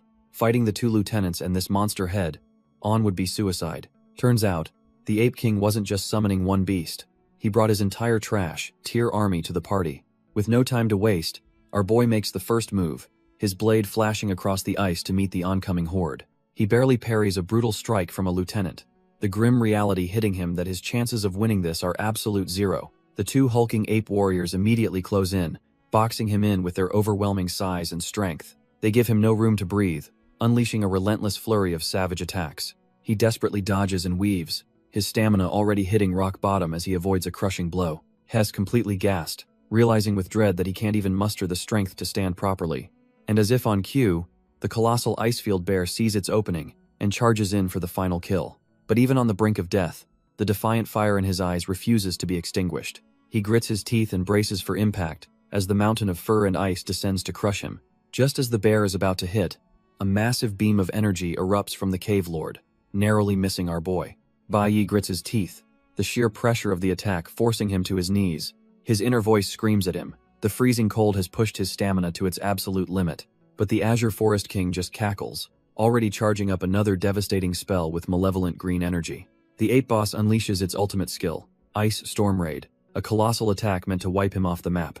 Bai Yi is dumbfounded, his mind reeling at how this monster can possibly have such a short skill cooldown. He's completely outmatched, but the look in his eyes says this fight is far from over. His shock quickly turns into cold, hard focus as he analyzes the impossible situation. He flashes back to his past life, remembering how countless desperate battles trained him to find opportunities in chaos. Back in the present, he knows he has two options, and staying to fight is a one-way ticket to the grave. With his back against the wall, he coldly calculates that his chance of survival is absolute zero, so he chooses option 2, a full-blown, desperate retreat. He uses every ounce of his remaining energy to bolt across the frozen wasteland, but the Azure Forest King's magic is faster, instantly freezing the air in his path. In a flash, our boy is caught and encased in a solid block of ice. The ape boss seems almost surprised, not expecting its prey to just turn tail and run. The other demonic beasts of the cave, the Icefield Bear and its wolf pack, can only watch the scene unfold. His frozen body plummets into a dark, seemingly bottomless abyss, marking the end of his fight. Suddenly, the silence is broken by the gentle creak of a door opening. It's his mother, peeking in and wondering why he's sleeping in so late on a weekend. His mother is dumbfounded, calling out his name in a panic. She finds his room completely empty on a Saturday morning, which is highly unusual. On his neatly made bed, she discovers a hastily folded note. Her heart sinks. He'd never leave a note just to visit a friend. Something is terribly wrong. She recalls how different he's been acting lately, a deep sense of unease washing over her. Back in the frozen abyss, a single bloody bandage floats ominously on the icy water. Turns out, our boy had a master plan all along, collapsing the ice bridge under the enemy's feet. Nearly 100 demonic beasts, from ice wolves to shadow serpents, plummeted into the darkness. Suddenly, a hand bursts from the ice as Bai Yi coughs, having survived the impossible fall. A system window confirms his victory. He's cleared the S-rank dungeon, and is about to get some insane rewards. Coughing up icy water, Bai Yi realizes the EXP gain is too low. About 40 demonic beasts must have survived the fall. We see a flashback of his desperate plunge into the darkness. His entire plan hinged on the hope that a river existed at the bottom of the cliff to break his fall. He plummeted through the last layers of ice, his gamble paying off. Turns out, crashing into the freezing water was his only shot at surviving the insane drop. Now, having dragged himself ashore, his body is failing, hit with hypothermia, blood loss, and a weakened state. He's freezing to death and bleeding out, the damage from the fall catching up to him fast. Our boy feels his consciousness slipping, wondering if he's finally reached his limit. He collapses onto the frozen ground, his body finally giving out against the brutal cold. But just as his vision fades, a monstrous saber-toothed beast emerges from the blizzard, ready for an easy meal. Turns out, this trash-tier luck of his led him right to the den of a glacier overlord, an E-class cloud element beast. As his consciousness fades, his life flashes before his eyes, starting with an old swordsman buddy chiding him for not sharing a drink. Then he sees another of his fallen comrades, a brawler who just wants to give him a big hug. A memory of a young scholar from his team pops up, cheekily suggesting they sneak out for some fancy food. The face of his old ally Lucian appears next, asking for his help analyzing some crucial data. The visions shift from his past life to his new one, as his mother's gentle voice asks if the wound on his head still hurts. But the warm memories are shattered by the psychic presence of the Azure Forest King, who sadistically crushes the last remnants of his will. Suddenly, the faces of his bitterest enemies flood his mind, starting with a smug, eye-patch-wearing bastard telling him to go to hell. The traitor gardener joins the chorus, his silhouette a haunting reminder of the betrayal that cost him everything. One final enemy appears, a muscular figure echoing the same curse, as our boy's world finally fades to black. As his world goes dark, a voice tells him it's over. But our boy digs deep, screaming internally that he cannot have limits. The massive glacier overlord lunges in for the kill, seeing only a broken meal before it. But Bai Yi snaps back to life, smashing his fist right into the monster's jaw with everything he has left. The beast is utterly dumbfounded. This half-dead human was supposed to be easy prey. With pure fury in his eyes, Bai Yi vows that he will never let the regrets of his past life be repeated. He remembers losing everything once before, and that memory fuels his desperate struggle. He's already died once, and the sheer humiliation of that failure is now his greatest weapon. Channeling all that pain and rage, he unleashes a lightning-fast kick. He roars that he will never die again as his foot connects, shattering the beast's icy armor in a spray of blood. The raw, desperate power of the impact sends the colossal glacier overlord hurtling through the air. The kick took everything he had, leaving our boy on one knee, gasping for air in the freezing wind. He grits his teeth, pushing past the pain as his body screams in protest. But as the glacier overlord lies defeated, a golden aura erupts from its body. Turns out a near-death experience can trigger a class. Up, the beast rises again, its power magnified by the spirits of the ice field. Now a true apex predator. Yet, Bai Yi just smirks, realizing this was his goal all along, to manufacture a truly hopeless situation. He recalls every insane risk he's taken, all to corner himself against an army of monsters. It was all a desperate attempt to reclaim the adrenaline rush of a real life-or-death battle from his past. As his adrenaline spikes to its absolute maximum, a system notification finally appears. He tries to force a class advancement but fails, yet, in a twist, he unlocks a brand new advanced skill instead. He thinks to himself that while the class advancement failed, he managed to acquire an ultimate skill ahead of schedule. His blade begins to hum, glowing with an immense golden power he's never felt before. The system confirms it. He's unlocked the Nucleo Holy Swordsman skill, and with a smirk, he decides it's time to clean up the trash. With a gaze of pure, cold focus, our boy readies his blade for the slaughter. The upgraded Glacier Overlord lets out a furious howl, charging straight at him. But Bai Yi is already in motion, unleashing a brand new technique he calls Sanctuary. The Icefield Bear joins the assault, but it's already too late for these overgrown beasts. His Sanctuary skill explodes outwards in a whirlwind of golden light, tearing through everything in its path. He stands amidst the chaos, completely unfazed, the master of this icy domain. The system notifications go wild as his golden attack rips through the entire mob, instantly killing the Icefield Bear and every last wolf. Even the so-called Glacier Overlord is left as a mangled corpse, its reign ending in a pathetic flash of light. The divine energy fades from our boy's hand, the battlefield now eerily silent. With the fight over, the rewards pour in loot, a level up to Sun Tier CE class, and a full stamina restore from his Sanctuary skill. He even unlocks a new title, Icefield Wanderer, granting him massive resistance to the cold, and confirming Sanctuary is his new ultimate skill. Staring up at the chasm, Bai Yi makes a silent vow to the Monkey King who threw him down here. He's coming back to settle the score. The system is still catching up, logging the last of the trash-tier wolves he just annihilated. He can barely even feel the cold anymore, realizing that at his new level, E-class monsters are now a complete joke to him. Turns out, Sanctuary is a counter-move. It stores all the pain and fatigue he endures and unleashes it back tenfold. With his stamina fully restored by Sanctuary, our boy feels ready for anything. He begins the long climb out of the chasm, worried that his mom will be wondering where he's been. After what feels like an eternity, he finally pulls himself over the edge. But instead of the exit, he finds a strange, solitary hut sitting in the endless snow. The place is seriously creepy, decorated with what look like the skulls of other ape monsters. And sitting there, as if waiting for him, is the Azure Forest King himself. The Monkey King's eyes flash red, sensing that his prey has returned for round 2.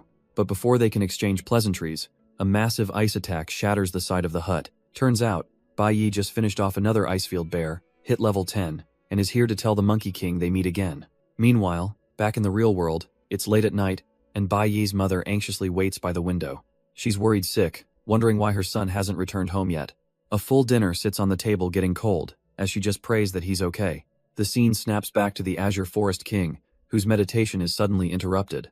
An explosion of pure ice energy blasts right through the wall of his hut. His lieutenants are on high alert, turning to face the sudden, violent intrusion. The corpse of a massive Icefield Bear comes sliding through the newly made hole. The beast is completely frozen over, steam rising from its fresh kill, and walking in right behind it is our boy, Bai Yi, stepping over the monster's body like a doormat. He's just hit level 10, the absolute peak of E-class, and announces to the stunned king that they meet again. The Azure Forest King and his lackeys are completely dumbfounded, staring at the human who just used a B-rank beast as a battering ram. They can't process what they're seeing. This trash-tier human is standing over the corpse of a monster that could have wiped their whole clan. The king is absolutely seething, realizing this isn't some lost kid, it's a genuine threat that just kicked his front door in. As if to mock them, Bai Yi casually kicks the massive bear corpse, sending it sliding even further into their throne room. One of the lieutenants, a hot-headed E-rank cloud demon warrior, has seen enough and charges forward, ready to tear him apart. But our boy doesn't even flinch. His eyes glow with cold focus, already predicting the beast's every move. He meets the attack with a simple parry, his blade deflecting the blow with a flash of brilliant green energy. Before the demon can even react, Bai Yi slices straight through it, a system notification confirming the easy 70 experience points. The king is speechless, watching his E-rank subordinate get one-shotted like a complete nobody. Finally done watching from the sidelines, the D-rank cave lord roars and leaps into battle himself, his staff crackling with raw power. The king unleashes his ultimate move, a devastating ice storm assault that engulfs the entire area. But as the icy shards rain down, a system notification pops up. Bai Yi is completely immune. Turns out, his cloud element resistance completely negates the frost damage, making the D-Ranker's attack a total joke. The Azure Forest King is left dumbfounded, his trump card having done absolutely nothing. Realizing his magic is useless, he desperately conjures a massive ice crystal, changing his strategy. He slams it down, summoning a whole pack of hulking Ice Ape minions to swarm our boy. Bai Yi just smirks, realizing that once he takes care of this trash mob, he'll finally reach D-Class. With his swiftness proficiency maxed out, he activates Flash Blink, vanishing from sight in an instant. He reappears behind one of the apes, his blade slicing through it before it can even register his presence. The king can only watch in absolute horror as his reinforcements are slaughtered just as easily as his lieutenant. With the minions gone, our boy blitzes straight toward the Azure Forest King, who can't even react in time. The Beast Lord is left utterly broken, staring in disbelief as his life flashes before his eyes. Bai Yi gives him one last cold look, his expression completely devoid of pity. He silently bids the creature farewell, knowing this is the end of the line for the so-called king. With a final flurry of golden slashes, he tears through the D-rank boss, ending the fight decisively. The system immediately confirms the kill, rewarding him with a hefty 1,000 experience points. And just as he planned, that XP pushes him over the edge, finally promoting him to a D-Class Nucleo Warrior. He even gets a surprise bonus, with an item effect permanently boosting his intellect stat. But then, a new notification catches him off guard. He's accumulated enough cloud element energy for a new profession. A strange new power surges through him as a mysterious skill begins to manifest from all the elemental energy he's absorbed. Our boy is stunned. He's unlocked a red-tier profession, a cloud element mage, whose power rivals his main D-Class warrior job. The Fallen Ape King even dropped some starter loot, a D-Class mage weapon, and a magic pouch. As he picks up his new gear, the remaining ape minions just stand there, completely dumbfounded by what just happened. He equips the new staff and pouch, and the trash-tier minions finally realize they're next on the chopping block. With a wicked grin and glowing red eyes, he thinks it's the perfect time to test out his new skills. He decides he might as well clean up the small fry left in the cave. The system confirms his switch to Cloud Element Mage mode as a crimson aura erupts around him. He's actually thrilled, realizing this is a profession he never got to experience in his past life. The scene suddenly shifts back to the real world, early in the morning at his residence. We see his mother, her eyes covered by a blindfold, waiting anxiously for his return. He quietly pushes open the door, finally back home after his life-threatening adventure. The sound startles his mother, whose eyes instantly well up with tears of pure relief. She scrambles to her feet, completely overwhelmed to see her son standing there safe and sound. Our boy's heart aches as he apologizes for making her wait for so long. She doesn't need an explanation, pulling him into a desperate and loving embrace. He realizes with a pang of guilt that she hasn't even eaten, having been sick with worry the entire time. With a new fire in his eyes, he tells her he has a proposal that will change their lives forever. He presents the magic bag, explaining it's full of valuable loot he brought back from the dungeon. The scene then cuts to him meeting a shady-looking broker to cash in on his newfound wealth. The broker, Hong Chang-sheng, inspects a crystal and throws out a ridiculously low offer, clearly trying to rip him off. But our boy isn't having it, calmly countering every greedy offer until the broker is practically screaming at him to stop. Turns out, Bai Yi's past life knowledge made him a master negotiator, leaving the broker defeated as he walks away with a heavy bag of cash. With his first real score in this life, his only thought is finally getting his mom a proper home. He brings her to a luxury apartment, and she's left speechless, a painful reminder of how she never had a single good day in his previous timeline. Watching her take in the new space, he hardens his resolve. This time, he'll make sure she can finally live for herself. The real estate agent is blown away by his directness as Bai Yi pays 3 months' rent up front, leaving his mother completely dumbfounded. Later that evening, he watches his mom humming while cooking, realizing it's been an eternity since he's seen her smile so freely. Alone in his new room, he reflects on his progress: housing secured, D rank achieved, and a new profession unlocked. But he knows he can't relax yet. As he pulls out a crystal, his thoughts turning to the one problem money can't solve. His father is still in prison, and until that's resolved, he can't truly begin his path of revenge without worry. With his new D-rank Demon Stone equipped, our boy decides it's time to head back to school. He's got a smirk on his face, thinking that now he can finally go look for that thing. Meanwhile, across the city, other awakened are grinding hard, stepping through portals for intense training sessions. We meet a new face, some rich young master whose lackeys are all impressed with his recent improvements. Turns out, this is Hong Chang-sheng, and his sister is begging him to take a break, clearly worried about his obsession. but he just brushes her off, dead set on diving into another demon lair for some extra training before the school test. He hits E rank level 3, vowing to crush everyone in the simulated combat test and show them who the real genius is, with Bai Yi clearly on his mind. Elsewhere, a mysterious woman with a long braid looks out over the city, contemplating the future. She's some kind of instructor, and she's disappointed after reviewing the roster, noting that not a single new student has a golden tier profession. With a sigh, she writes off the upcoming test, convinced there's nothing worth watching this year, completely unaware of the storm that's coming. The next morning, a peaceful breakfast is laid out in Bai Yi's home. His mother watches him with a gentle, loving smile, a sight he hasn't seen in a lifetime. Our boy suddenly panics, asking his mom why she didn't wake him up for school. She just calmly gestures for him to chill out, not worried in the slightest. She tells him to eat slowly, ruffling his hair and saying it's fine to be late for once. Bai Yi is stunned, realizing it's been ages since has slept so peacefully. He's never had a steady breakfast with her like this. But suddenly, she grabs his collar with a serious look. Startled, he asks what's wrong, completely caught off guard by her sudden change in demeanor. She then softens, asking if there's anything he wants as a gift, toys, books, anything at all. Bai Yi is dumbfounded by the random offer, laughing and wondering what's gotten into her. His mom just smiles and points to the calendar on the fridge, circling a specific date. Bai Yi stares at the date, June 5th, and it finally clicks, it's his birthday. He reflects that in his past life, after his mother died, he completely forgot this day even existed. So when she asks what he wants, he genuinely has to think about what he desires most in this new life. Looking at her warm smile, he realizes he already has the one thing he ever wanted. With a full mouth and a happy heart, our boy feels a sense of peace he hasn't known for an eternity. But that peace quickly hardens into cold resolve. There's another goal he must achieve. His eyes glow with killing intent as he pictures his true target, the traitor gardener. Back at the Awakener affiliated school, the weekend break is officially over. A stern-looking instructor announces that it's time for the little chicks to begin their devilish simulated combat training. The instructor explains that their school is directly affiliated with the Divine Guild, meaning every move they make is being watched. This upcoming simulated combat isn't just a test, it's their graduation assessment and first big performance, broadcast live for all to see. He then drops the real bombshell. The top performer gets to join the high school department's journey of cultivation. The crowd of students absolutely erupts, realizing this is their most direct chance to get noticed by the legendary Divine Guild. This annual event, he continues, takes the most outstanding students straight to the Holy Nation, the Guild's headquarters.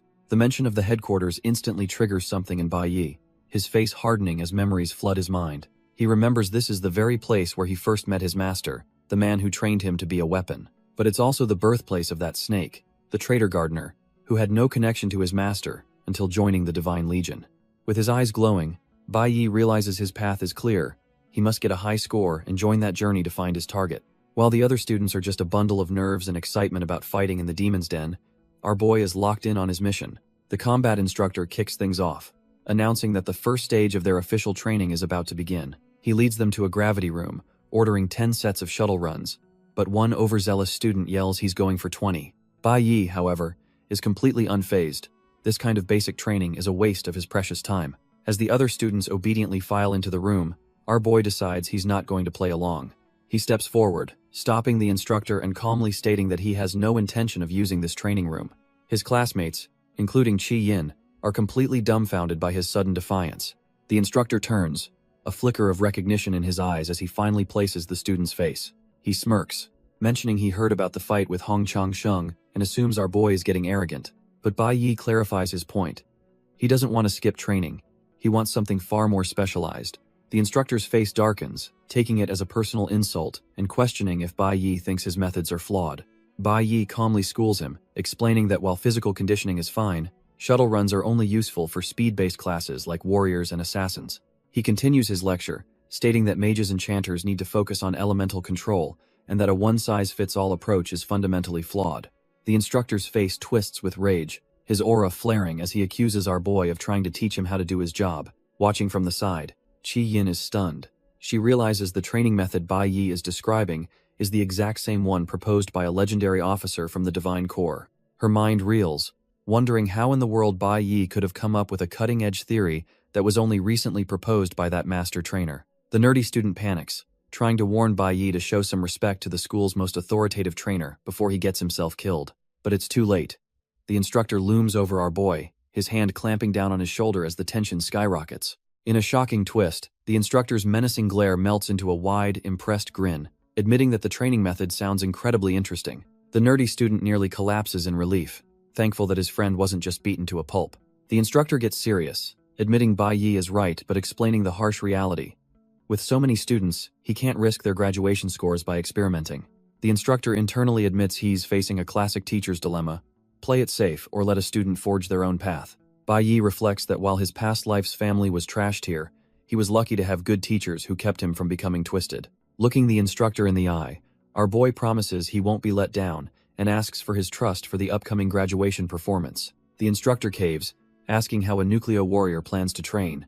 Bai Yi points and asks for the element room's suppression to be cranked to max. He's pointing towards the training rooms, specifically the one designed for mages, not warriors.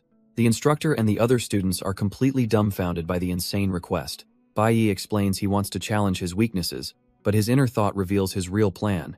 He can't just tell everyone to train a second profession. Suddenly, Qi Yin pipes up, declaring she also wants to practice elemental control, and the exhausted instructor just tells them to do whatever they want. Qi Yin eagerly asks to practice with Bai Yi, but he shuts her down cold, saying he's using a private room. Instead of being discouraged, her competitive spirit is fired up, and she follows him into the training area as the nerdy student watches in awe. While Bai Yi trains, the nerdy student tries to convince the instructor to let him slack off, but gets shot down with a hard no. Inside the elemental room, Bai Yi knows his warrior skills are solid, but his mage profession is trashed here and needs to be mastered fast. As the suppression hits 30%, he reminds himself to hide his trump card. This school is under the jurisdiction of the gods, and they see everything. If he reveals his ability to hold multiple professions too early, he knows he'll become a prime target for some very dangerous people. Meanwhile, Qi Yin trains in her own room, vowing not to let him get ahead, while Bai Yi decides it's best not to get involved with his classmates. After a grueling session, school ends, and our boy starts heading home on his bike. But just as he's leaving, two familiar voices call out, telling him to wait up. He recognizes them instantly. In his past life, these two were his best friends back in middle school. A memory surfaces of a simpler time, when the three of them were a bunch of nobodies, laughing about their terrible grades. But this life is different. His goal is revenge, and he knows useless social interactions will only slow him down, so he rides on. His old friends watch him ride off, wondering why he's ditching the unbreakable trio and noting he seems stronger now. The nerdy one figures his newfound confidence must be a result of his recent awakening. He then sarcastically points out that it makes no sense for someone on a bike to wait for people who are walking. But just as they're about to give up, they see Bai Yi has actually stopped and is waiting for them down the road.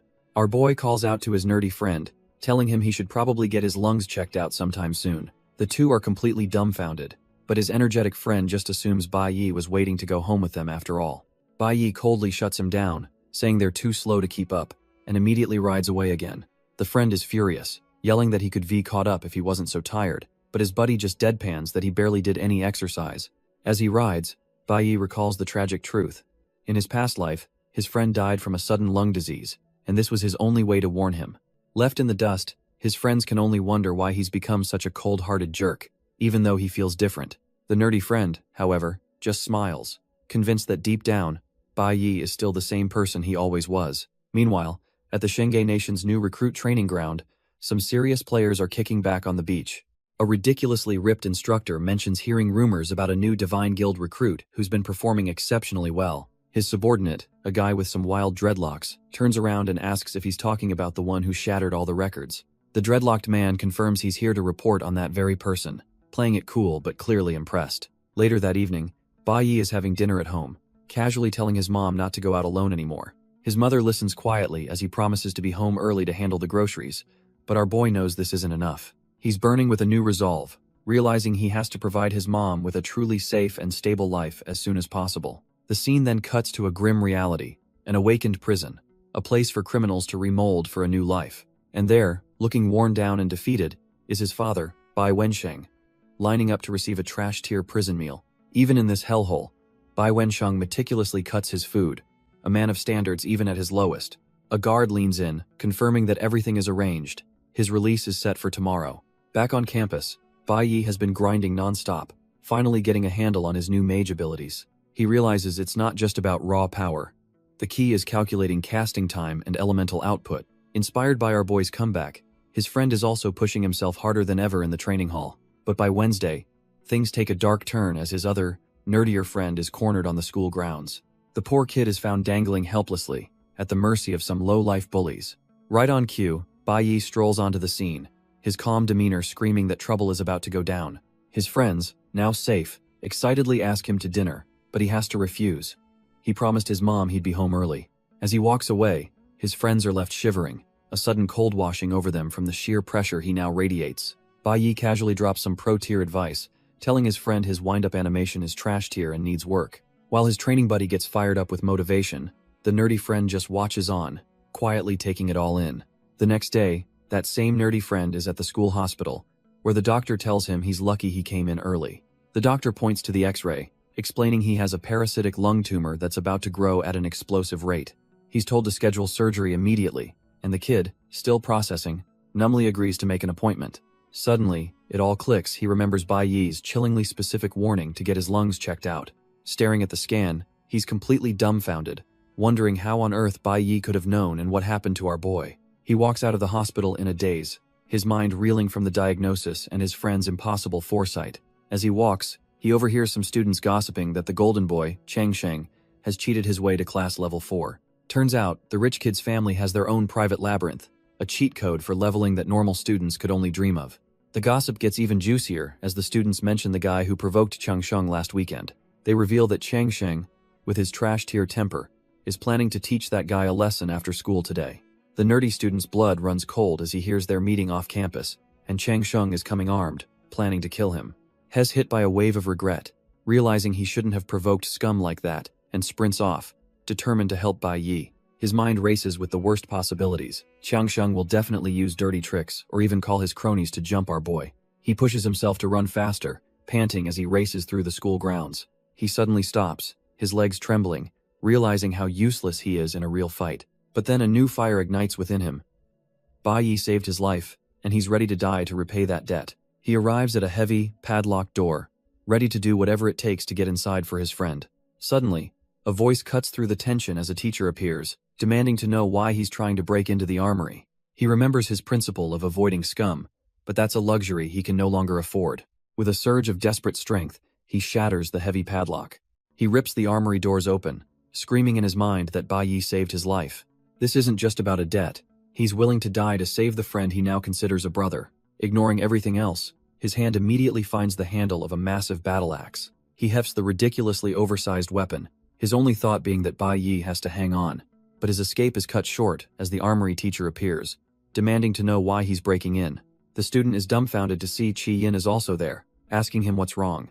She calmly notes that he looks like he's in a serious hurry. He loses it, screaming at her that he has to go save Bai Yi right now. Chi Yin is left completely dumbfounded, wondering what on earth has gotten into him.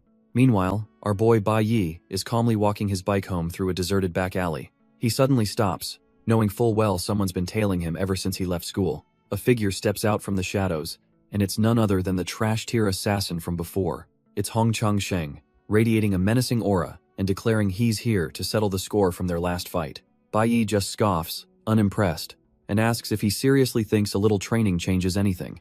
That's all the prompting Hong Chang Sheng needs, activating a speed skill and blasting forward in a blur of red energy. He screams that his training wasn't for nothing, his face twisted in a maniacal grin. In an instant, he uses backstab, blink behind, appearing right behind Bai Yi for a killing blow. But our boy is faster, summoning his own blade from thin air just in time to make the parry. The clash of steel sends a shockwave through Hong Chang Sheng's arm, his blade bending under the immense pressure. Hes completely dumbfounded, realizing in horror that Bai Yi's raw attack power is somehow even higher than his. With his eyes glowing gold, our boy coldly asks if he really thought he was the only one who got stronger. A simple twist of the wrist is all it takes for Bai Yi to disarm him, sending his dagger flying. Hong Chang Sheng is left speechless, his mind unable to comprehend the absolute gap in their strength. Last time they fought, he was too weak to even notice, but now he's pinned by the throat, facing the grim reality. After all his brutal training, he can finally feel the suffocating aura pouring off of Bai Yi. He understands now that even though they're the same age, our boy is a monster he can never hope to surpass. Pinned to the ground, he desperately asks how Bai Yi leveled up and what his current level is. He completely loses it, screaming that he worked his butt off just to hit level 4. So how could Bai Yi possibly be stronger? Our boy just listens to the pathetic screaming, completely unfazed. With a cold smirk, he scoffs at the very concept of hard work. He punctuates his point by smashing Hong Chengsheng's face right into the concrete. Leaning in, he asks a chilling question that cuts to the core of his power. Has he ever died? Hong Chengsheng, utterly broken, just tells him to end it, sick and tired of being looked down upon. But Bai Yi admits he doesn't really hate him, acknowledging that he came alone for a fair fight, not some cheap ambush. He sees right through him, knowing this was just a desperate attempt to measure his own strength. This only infuriates the guy more, who screams for him to stop the pity party, making Bai Yi rethink his lenient stance. Meanwhile, Qi Yin and the nerdy kid finally arrive on the scene, armed and ready for a brawl. But they stop dead in their tracks, realizing the fight is already over, and there's absolutely nothing for them to do. Instead of finishing him off, our boy leans in and offers a deal, admitting he's been waiting for this exact moment. Hong Changsheng is dumbfounded, as Bai Yi dangles the one thing he craves, a secret to getting stronger, fast. But there's a catch, as Bai Yi's eyes glow with intensity, explaining that this power will cost him something in return. The scene shifts to assessment day, where the entire student body has gathered after a grueling week of training. On stage, Teacher Huang and the dean stand with a combat instructor, who officially kicks off the combat simulation. The instructor immediately gets real with the students, warning them that this is no game, they're entering a live labyrinth. He explains that while the dungeon is partially sealed, it's still crawling with dangerous beasts that will tear them apart. To prevent a total bloodbath, he reveals that high school division seniors will be assigned to guide them. One of the seniors smirks, knowing full well these rookies need babysitting. They'll form small teams with one senior as their lifeline. The instructor lays out the final choice.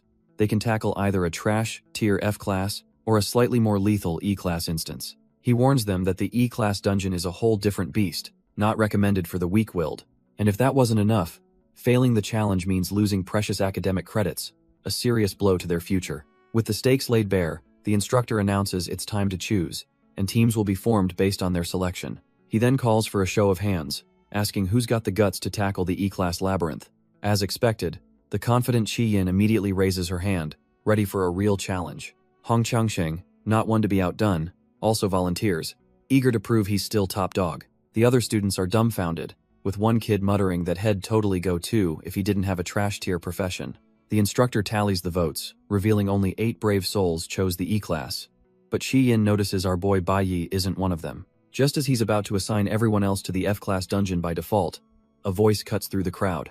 It's Bai Yi, who calmly raises his hand and declares he's skipping both options to challenge the school's D-class Spirit Jade Labyrinth. The instructor is left completely speechless, clipboard in hand, as if he just heard gibberish. The entire student body erupts, their jaws hitting the floor in collective disbelief. Even Hong Chengsheng, the resident hotshot, is dumbfounded by our boy's sheer audacity. The crowd goes wild, shouting that it's insane for a student to jump straight into a D-rank dungeon. But Bai Yi remains unfazed, his eyes burning with a resolve that cuts through all the noise. The dean, Hong Liang, finally steps in, reminding everyone that a D-rank cave is far too dangerous and is typically off-limits for students. Bai Yi coolly retorts that the rules of simulated combat explicitly allow students to choose their own level. He then lays it all out, stating the school's real mission is to scout talent for the Divine Core, which requires courage and strength. Looking the dean dead in the eye, he asks if he's really going to deny him the chance to prove himself. The dean plays his last card, saying the caves require a team, but our boy shuts him down immediately, declaring he'll go in alone. The dean, looking grim, states that the rules are for protection, and solo entry is strictly forbidden. But just as he thinks he's won, a hand shoots up from the crowd. It's Qi Yin, declaring she'll choose D rank too. The entire hall is stunned, as the top-ranking student makes her insane declaration with a bright smile. The dean is absolutely livid, asking if she's lost her mind, and how he'd ever face her father if she got hurt. But she just says she wants the highest score and, besides, she just feels like giving it a try, leaving the dean speechless with rage. Qi Yin turns to our boy with a supportive wave, ready to team up, but Bai Yi is having none of it. He flatly refuses her offer, stating he's going to solo clear it, leaving her completely dumbfounded. Suddenly, a new figure, the combat instructor, steps in, casually putting his hands on both of them and saying Bai Yi's refusal doesn't count. The dean can only watch, fuming, as the instructor calls them both out for thinking they're hot stuff just a week after awakening. The instructor then makes the final call, deciding the D-rank run will be a 2-person team since no upperclassmen would be crazy enough to join them. Just when it seems hopeless, a hand shoots up from the crowd as a senior volunteers to join the team. This smug-looking upperclassman, Xiling, declares he'll go to protect the flowers of the nation, clearly eyeing Qi Yin. The combat instructor looks relieved, glad that a capable senior like Xiling has finally stepped up to the plate. Chi Yin is shocked, whispering to our boy that this senior, Xiling, almost made it into the legendary Ultimate School Corps. Xiling approaches with an intimidating aura, but Bai Yi just stares back, completely unfazed by his reputation. When asked about the Ultimate School Corps, our boy bluntly states he's never even heard of it. Xiling just smirks, thinking Bai Yi is just another arrogant rookie who doesn't know his place. With the teams finally set, the instructor wastes no time, summoning a massive crimson portal for the simulation test. He warns them that professional streaming drones will be recording their every move inside the caves. The instructor then rallies the entire student body, challenging them all to give it their best and aim for the top score. But our boy doesn't even flinch, his eyes burning with a cold focus that says he's ready for war. Turns out, the entire Awakened Academy was built on top of a conquered Great Demon Cave. Both the high school and middle school divisions use the area, with portals leading to different zones. The Great Cave spawned countless smaller dungeons, perfect for student trials. Most of these pocket dimensions are controlled at a manageable F to D rank difficulty. The less experienced students look absolutely terrified as they're sucked into the glowing blue portals. Stepping through the gate marks the official start of the simulated combat, and there's no turning back now. Bai Yi's team enters their dungeon, immediately getting tailed by a drone broadcasting their every move. He instantly realizes he has to hold back. Revealing all his trump cards on a livestream would be a rookie mistake. They find themselves in a pitch-black forest, where some seriously menacing-looking vines are already creeping towards them. The team's senior guide, Xiling, immediately puffs out his chest, promising to protect the rookies. Chi Yin asks about the dungeon's difficulty, and Xiling explains that the truly dangerous D-rank beasts are usually sealed off. He smirks, warning them not to underestimate even high-level E-rank monsters. Xiling condescendingly calls them small fry, which clearly catches Chi Yin off guard. He offers to find them some weak mobs to farm, but Bai Yi just silently walks right past him. The senior is left completely dumbfounded, not understanding why he's being ignored. He finally snaps out of it, and yells at Bai Yi, warning him not to rush ahead and attract attention. Our boy doesn't even turn around, coldly telling the senior that he talks way too much. Bai Yi then tells him to just stand back and watch, making it clear he doesn't need a babysitter. Xiling and Chi Yin are left utterly speechless, watching as the so-called rookie takes command. Turns out, their little expedition is being broadcast for the entire school to see. A massive crowd of students has gathered to watch the annual simulated combat livestream. Even the school's elite are tuning in, watching the rookies from a private viewing room. Inside the exclusive Ultimate Campus Lounge, the top dogs are taking notice.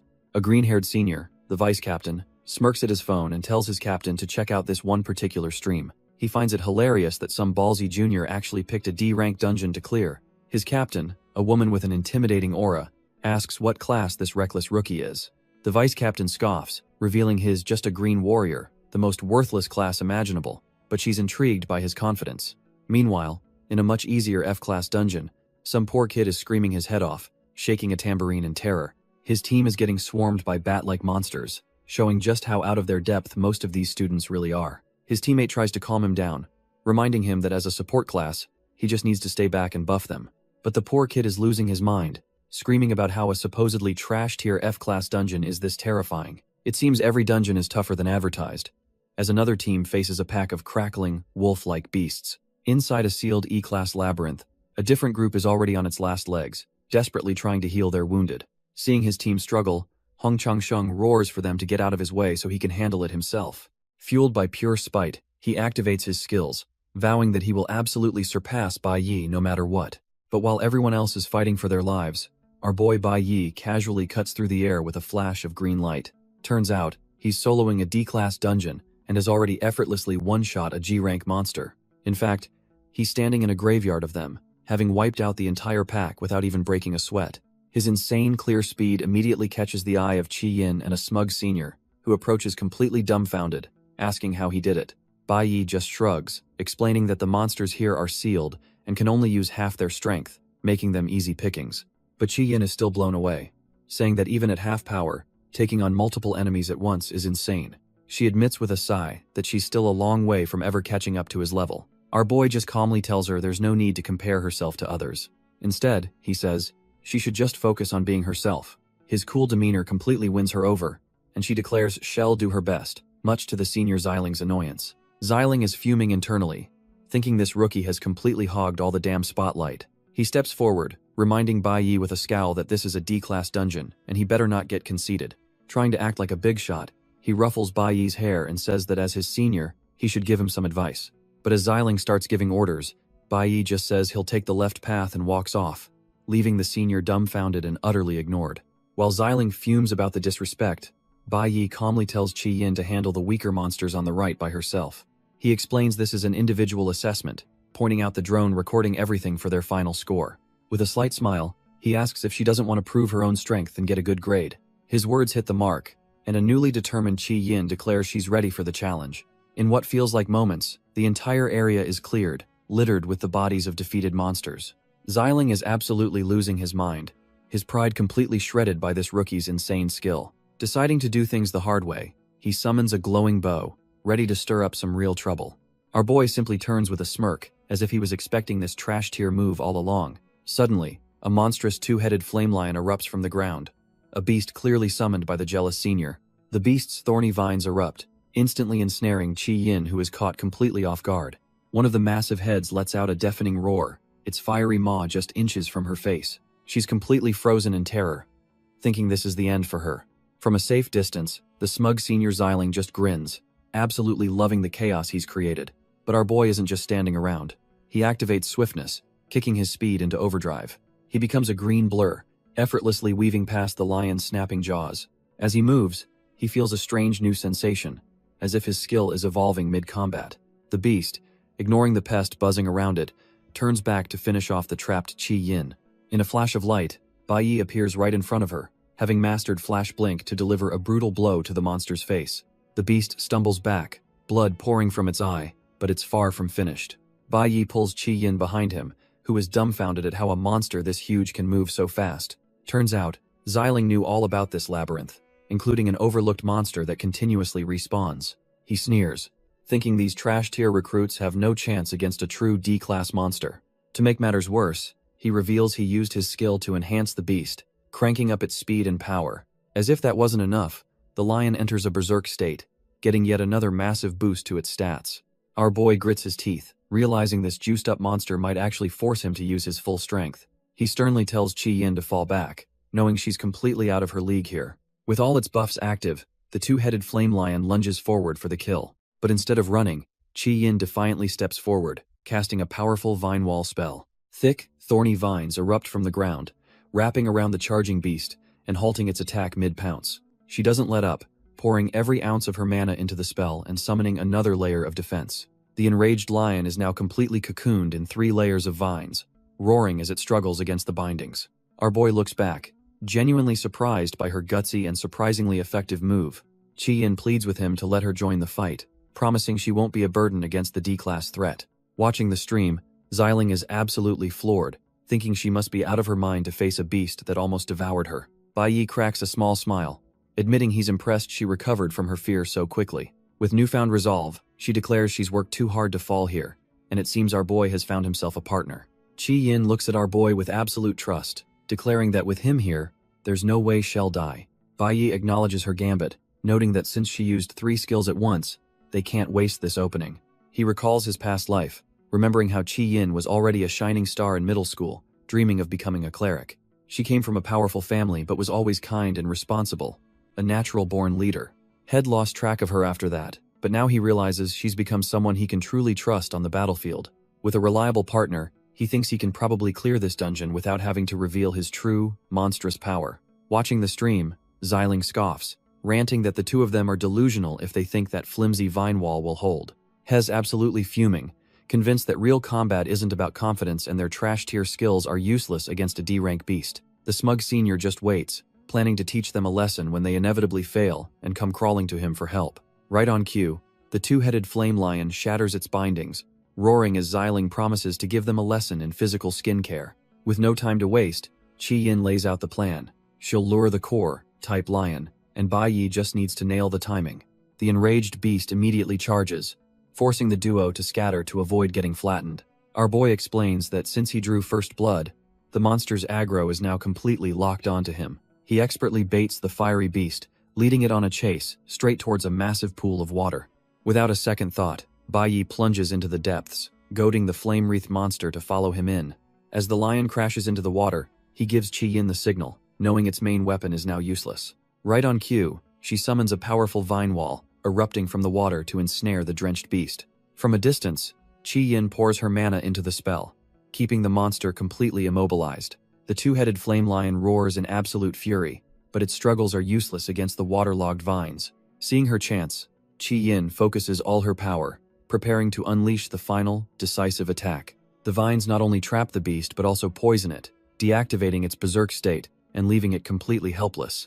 Qi Yin channels her remaining power, buffing our boy as he emerges from the water, ready for the kill. With the monster cornered, Bai Yi declares it's time to end this test and aim for the highest score possible. Watching from the control room, the smug senior Xiling is absolutely losing his mind, unable to process how a single vine wall subdued a monster he personally buffed. Turns out, Qi Yin's spell was way more potent than anyone imagined, completely dwarfing the massive lion. The bald instructor can only grit his teeth in silent fury, watching his plan to humiliate Bai Yi crumble. Another instructor calmly explains the genius of their plan, using simple elemental counters and teamwork to easily restrain a monster far above their level. The combat instructor just smirks, impressed by Bai Yi's on-the-spot leadership and flawless execution. The instructors all agree that the top spot in this test is now a foregone conclusion. Only the final strike remains. They realize that once this recording is submitted, our boy is on track to achieve the highest score in the Academy's history. But just as our boy is about to land the final blow, the livestream abruptly cuts to black, leaving everyone dumbfounded. Turns out, the recording drone inside the dungeon was just destroyed, cutting off all visual evidence. The smug senior Xiling smirks, thinking that with no recording, Bai Yi can kiss that record-breaking score goodbye. Back in the cave, the two-headed flame lion is dead, and Bai Yi gives all the credit to Qi Yin's incredible support. He explains her high elemental resistance is what allowed her to use a simple vine skill with so many complex variations to trap the beast. Suddenly, Xiling himself appears, condescendingly telling them the boss is dead and they should get going. But our boy isn't letting this slide, coldly telling Xiling that he's had enough of his games. Bai Yi lays it out plain and simple. He knows Xiling buffed the monster, an act that could have easily killed them all. Xiling tries to play it off, claiming he meant to buff Qi Yin but missed. But Bai Yi just calls his skill level pathetic. That insult hits a nerve, and the senior's face twists with pure, unadulterated rage. Bai Yi continues to mock him, asking if that's really the best an archer can do with his aim. Qi Yin jumps in, adding that with such trash-tier skills, it's no wonder he wasn't picked for the ultimate school team. Completely triggered, Xiling summons his golden energy bow, demanding to know what they just said. But our boy doesn't even blink, stepping in front of Qi Yin with his own blade drawn, ready for a fight.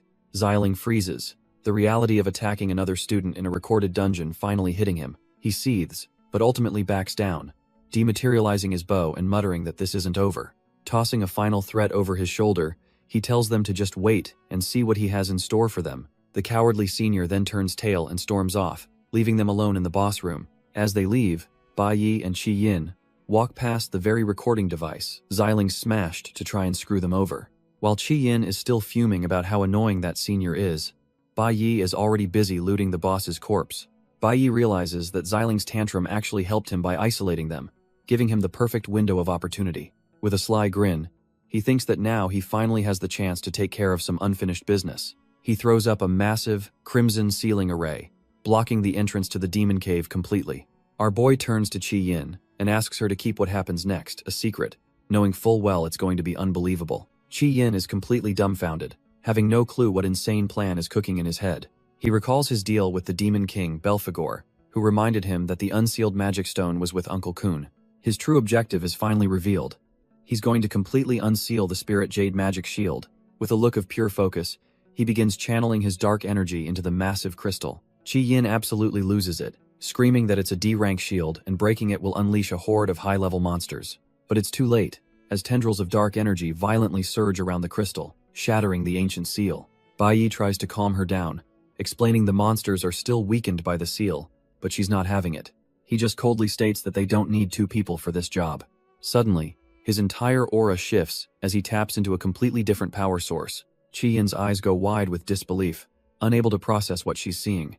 She absolutely loses her mind, pointing and stuttering, completely dumbfounded. Because our boy is now standing there holding a mage's staff, radiating immense magical power. He tells her to just stay by the exit and watch, planning to solo the entire wave himself. With a deafening roar, the first wave of monsters, a pack of three-headed flamehounds, breaks free. They immediately charge forward, a tide of claws and fire aimed directly at our lone mage. Qi Yin can only scream in terror, warning him to watch out for the incoming onslaught. But our boy doesn't even flinch, facing down the snarling beasts with a cold, determined look. He calmly switches to his S-rank Cloud Element Mage class and unleashes a devastating ice spell. A wave of pure frost energy erupts from his staff, swirling around the charging flamehounds. Qi Yin is completely dumbfounded, realizing he has a legendary red-tier profession that she could only dream of. In a split second, the entire pack is frozen solid, their fiery charge halted in an instant. He explains that this is just the appetizer. The real horde is about to break loose any second now. Knowing he's about to unleash hell, he tells her he needs a much larger battlefield. Qi Yin immediately understands the danger and bolts, getting as far away as she possibly can. Right on cue, the ground shakes as the sound of countless paws thunders from the portal. A fresh wave of flame-wreathed beasts emerges, their eyes burning with hunger and rage. From the portal emerges the real deal. A D-class fierce flame leopard, radiating pure menace. But our boy knows a secret. Since they've been sealed for so long, their power is cut in half. He unleashes a wave of frost, his flash freeze skill instantly stopping the beast in its tracks. His plan is simple. First, control the entire horde by turning the battlefield into his personal ice rink. With the front line frozen solid, he easily sidesteps another pouncing shadow, his body glowing with power. Time for a change of pace. He instantly switches classes to his Nucleo Warrior form. A D-class fire saber-tooth lunges from the side, only to be met by his glowing green blade. He scoffs internally, wondering if it really thought a pathetic sneak attack would work on him. As another fiery beast charges, a strange, blazing humanoid figure streaks across the battlefield. Recognizing the new threat, he switches back to his Cloud Element Mage class, ready to cast again. The three-headed hound is frozen solid, its ferocious roar silenced in an instant of absolute zero. Watching from the sidelines, Qi Yin is left completely dumbfounded, wondering how he can switch professions so easily. It all clicks into place for her. Now she understands why our boy was so obsessed with training his elemental resistance. She reflects on the true essence of a mage, realizing it's all about manipulating the natural forces around you. In the past, she always thought raw power was king, getting frustrated when her own untamed magic failed her. But watching Bai Yi, she finally gets it. True strength lies not in power, but in absolute control over that power. He demonstrates this by effortlessly conjuring massive shards of ice, preparing to obliterate the frozen horde. With a single thought, he unleashes a devastating attack, getting an insane amount of mileage out of a basic skill. Qi Yin's eyes widen in shock and admiration. The level of mastery he's already achieved is just unreal. Our boy simply stands there, a king in his icy domain, surrounded by a gallery of frozen D-class beasts. A grim thought crosses Qi Yin's mind. Compared to a monster like him, she and everyone else were left in the dust ages ago. The weight of this realization hits her hard, understanding the sheer, uncrossable gap between them. But that despair quickly melts into pure admiration, as she can't help but think he's the coolest guy she's ever seen. Suddenly, the ground trembles as a colossal foot stomps down, signaling the arrival of the real boss. A D-class hell mammoth emerges. The Labyrinth Lord itself, its power so immense it has to be sealed just to be contained. But our boy isn't even fazed, smirking as he says he's been waiting for this trash-tier boss to finally show its face. The mammoth charges forward with terrifying force, ready to trample everything in its path. But Bai Yi is one step ahead, instantly switching to his Nucleo Warrior class, and declaring he's here to take something from the beast. He becomes a blur of green light, closing the distance in an instant, as the mammoth barrels towards him. With a single, blindingly fast slash, he lands a devastating critical hit right between the monster's eyes. The blade sinks deep, tearing through the beast's thick hide like it's nothing. He follows through with a whirlwind of slashes, leaving the mammoth bleeding from a dozen new wounds. Our boy just smirks, thinking that even a sealed level 15 monster is no match for a level 10 prodigy like him. The mammoth stumbles back, roaring in a mix of pure agony and rage, but its fury overrides the pain, and it lowers its head for another desperate, earth-shaking charge. Its foot comes crashing down, but Bai Yi has already vanished from the spot, has a blur of motion, landing a relentless barrage of critical hits all over the monster's body. The Labyrinth Lord is completely outclassed, unable to even defend against the onslaught. Seeing his opening, Bai Yi's eyes begin to glow with an intense, golden power. He gathers his energy, preparing to unleash his ultimate skill as the word Sanctuary begins to form. With his 1 against 100 title active, our boy unleashes his ultimate skill, Sanctuary. The Hell Mammoth doesn't even stand a chance, caught in a blinding flash of golden light. In an instant, the entire horde of D-class beasts is vaporized, their forms shattering like glass. A flood of notifications confirms the massacre, netting him a ton of EXP, and even a high-grade material for an S-rank weapon. Bai Yi casually dismisses the lingering energy, the absolute carnage he just caused, meaning nothing to him. His eyes land on the real prize, a unique item that dropped from the Labyrinth Lord. He finally has it, the resonant Kingstones, the very reason he came to this trash-tier dungeon. The massive EXP gain levels up both his classes to D rank and even upgrades his title with a lifesteal effect. Just then, Chi-Yin arrives on the scene, completely dumbfounded by the field of frozen monster corpses. Bai Yi simply turns to face her, calmly calling out her name amidst the devastation. Bai Yi calmly asks Chi-Yin if she remembers the promise he made to her earlier. She's confused for a second, right before a system notification reveals she's leveled up to E-class just by being in his party. Meanwhile, outside, the instructors are freaking out, realizing the dungeon's seal has shattered under a massive energy spike. The smug senior, Xiling, stops the combat instructor, mocking him for not being inside to protect the underclassmen. But the instructor shoves him aside, screaming that there's no time for this nonsense because the seal is broken. The teachers sprint past, leaving Xiling completely behind as they rush to the scene of the disaster. Xiling, however, just starts cackling, absolutely delighted that karma is about to hit the freshmen hard. The instructors burst into the dungeon's core, yelling for the two students, expecting to find nothing but carnage. Instead, they find Bai Yi and Chi-Yin standing there without a single scratch, leaving the teachers utterly speechless. Our boy, completely unfazed by their panic, simply asks what all the teachers are doing in his dungeon. The combat instructor is dumbfounded, wondering if the seal wasn't broken after all and if the machine just had an error. The scene cuts to earlier that day, revealing the smug senior Xiling meeting with the ultimate campus vice captain. Xiling confidently asks if the materials he submitted are enough to finally secure that last coveted spot on the team. But the vice captain just shreds his application, coldly informing him that the captain has already chosen someone else. Xiling is absolutely livid, demanding to know who could have possibly been picked over a prodigy like him. He grabs the vice captain by the collar, screaming about how his skills and background should have made him the obvious choice. Just then, the team's captain arrives as the vice captain calmly states they've already found their most valuable person. Turns out, the captain, a golden electro-element assassin named An Lei, has her eyes on someone else, thinking that Bai Yi is a very interesting kid. Later that evening, we see two men sitting at a table in what looks like a gritty part of town. One of them, an investigator named Chen Jinwu, warns his companion to stay out of trouble, revealing he pulled a lot of strings to get him out early. The parolee slurps his noodles, casually agreeing that he understands the terms of his release. With a cigarette dangling from his lips, Chen Jinwu gives him the rundown. Captain Hong arrives next Friday, and he better know what that means. The parolee just gives a simple, confident reply, telling him not to worry. Suddenly, Chen Jinwu's phone starts ringing, interrupting their little chat. He scoffs in annoyance, complaining that some old geezer is calling him again before telling the parolee to head home early. As the investigator walks away, the parolee promises he'll do just that. But the moment he's alone, his face twists into a mask of pure, unadulterated rage while thinking about going home. His eyes burn with hatred. This guy is clearly not planning a quiet night in. He arrives at a small, empty apartment, absolutely livid, demanding to know where that mother and son ran off to. In a blind fury, he kicks a table across the room, screaming that the son of a bitch got away. The parolee roars in fury, absolutely losing his mind that they dared to hide from him. He seethes with rage, promising that if he ever gets his hands on them, he'll kill them both, punctuating his threat by smashing a glass table with his bare fist. The scene flashes back to a calmer time, as a young Bai Yi is given a red necklace by his mother. She explains that this is a responding spirit jade, and tells him to keep it with him always. Our boy smiles, pulling out a matching one, revealing they each have a piece of the set.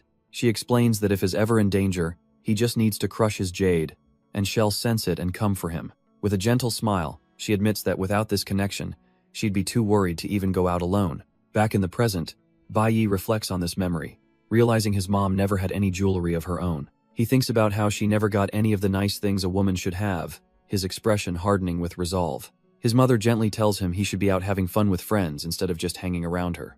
But our boy just smiles, saying he doesn't feel the need to, perfectly content with how things are. She looks worried, insisting that everyone needs to have people who are important to them.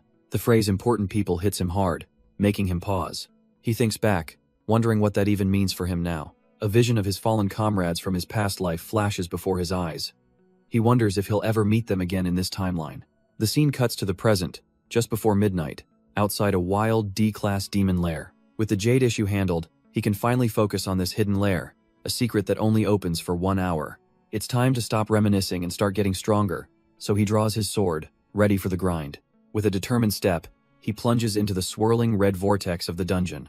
Inside, our boy recalls his past life, remembering that even as a top-tier warrior, he was still weak. He was forced to watch helplessly as his comrades were slaughtered right before his eyes.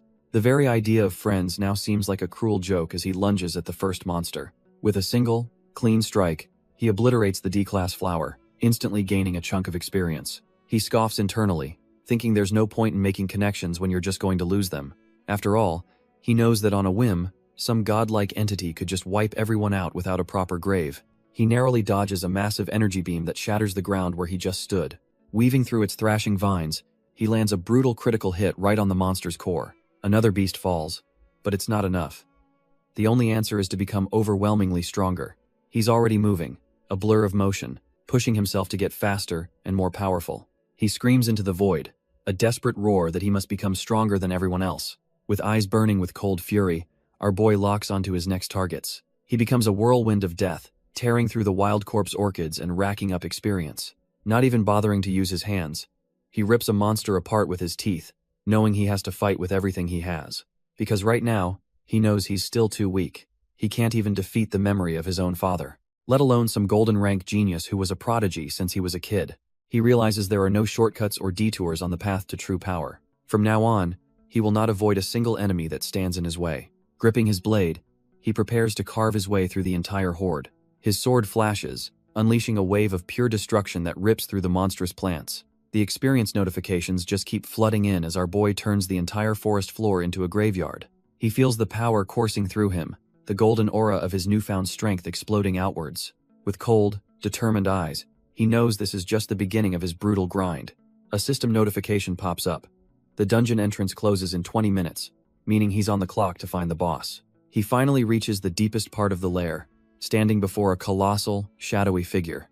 A sinister green aura fills the air, but Bai Yi just stares up at the beast, completely unfazed. The dungeon lord finally reveals itself, a hulking golem-like monster ready for a fight. But just as he prepares to engage, he senses a sudden movement from an unexpected direction.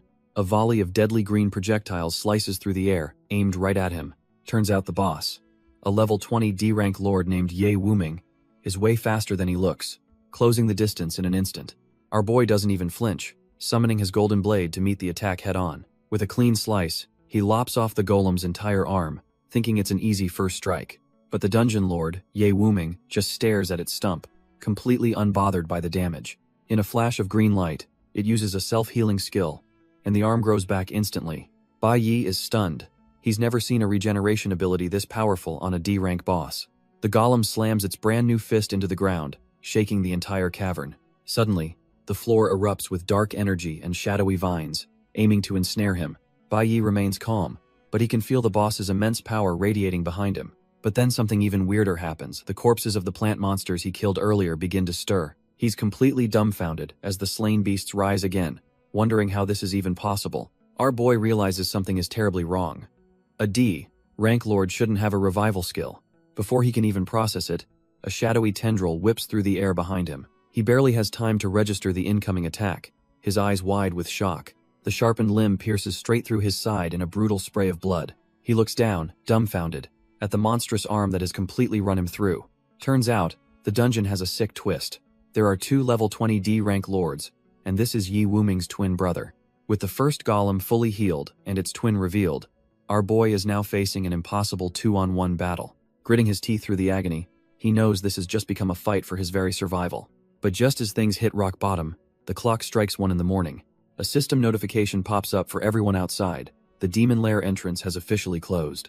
The scene shifts to a rainy Saturday evening, May 30th. Meanwhile, Bai Yi's mother paces anxiously, realizing another day has passed and her son is still missing. Fearing he's gotten into trouble again, she decides she can't just wait around and has to find him herself. She rushes out of her apartment and into the stormy night.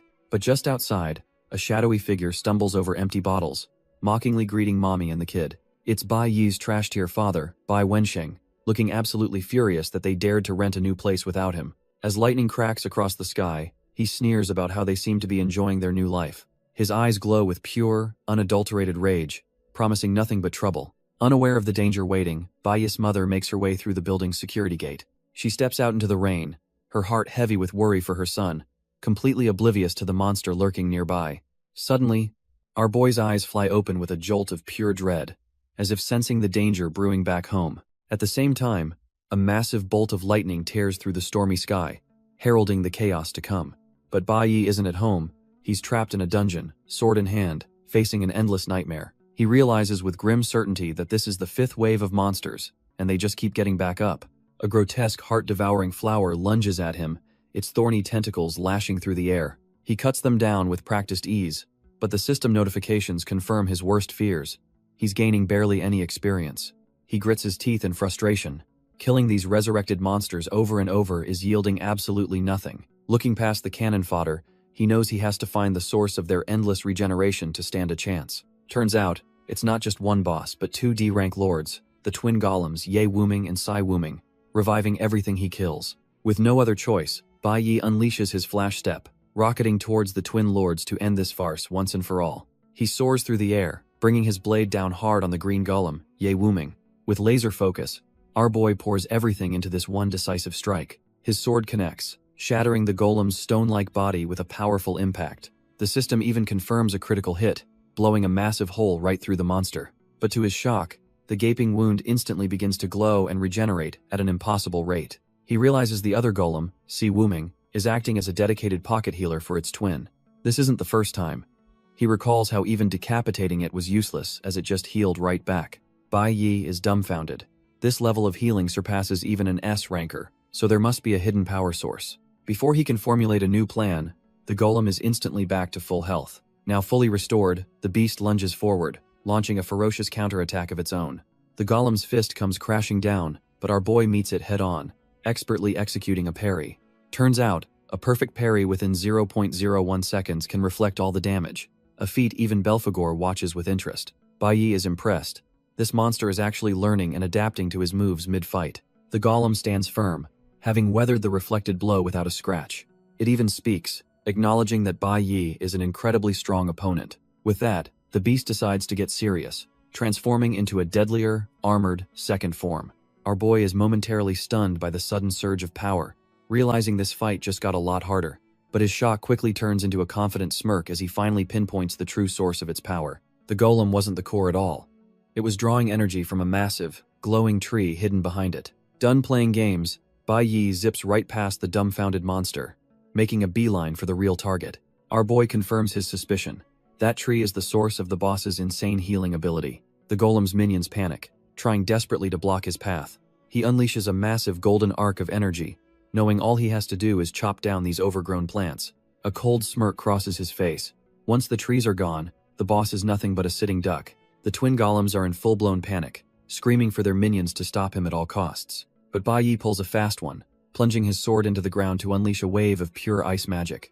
The sudden frost attack catches both Demon Kings completely off guard, freezing them solid in an instant. The system confirms his switch to a core-type warrior was the perfect counter to these D-rank lords. With the bosses locked down, his blade effortlessly shatters their icy prison. And just like that, it's checkmate. With the life source trees destroyed, the bosses lose their resurrection power, and Bai Yi reaps the rewards. The life-giving trees and vines wither into nothingness, their dark magic dissolving completely. With its power source gone, the first twin, Ye Wuming, shatters into a million icy shards.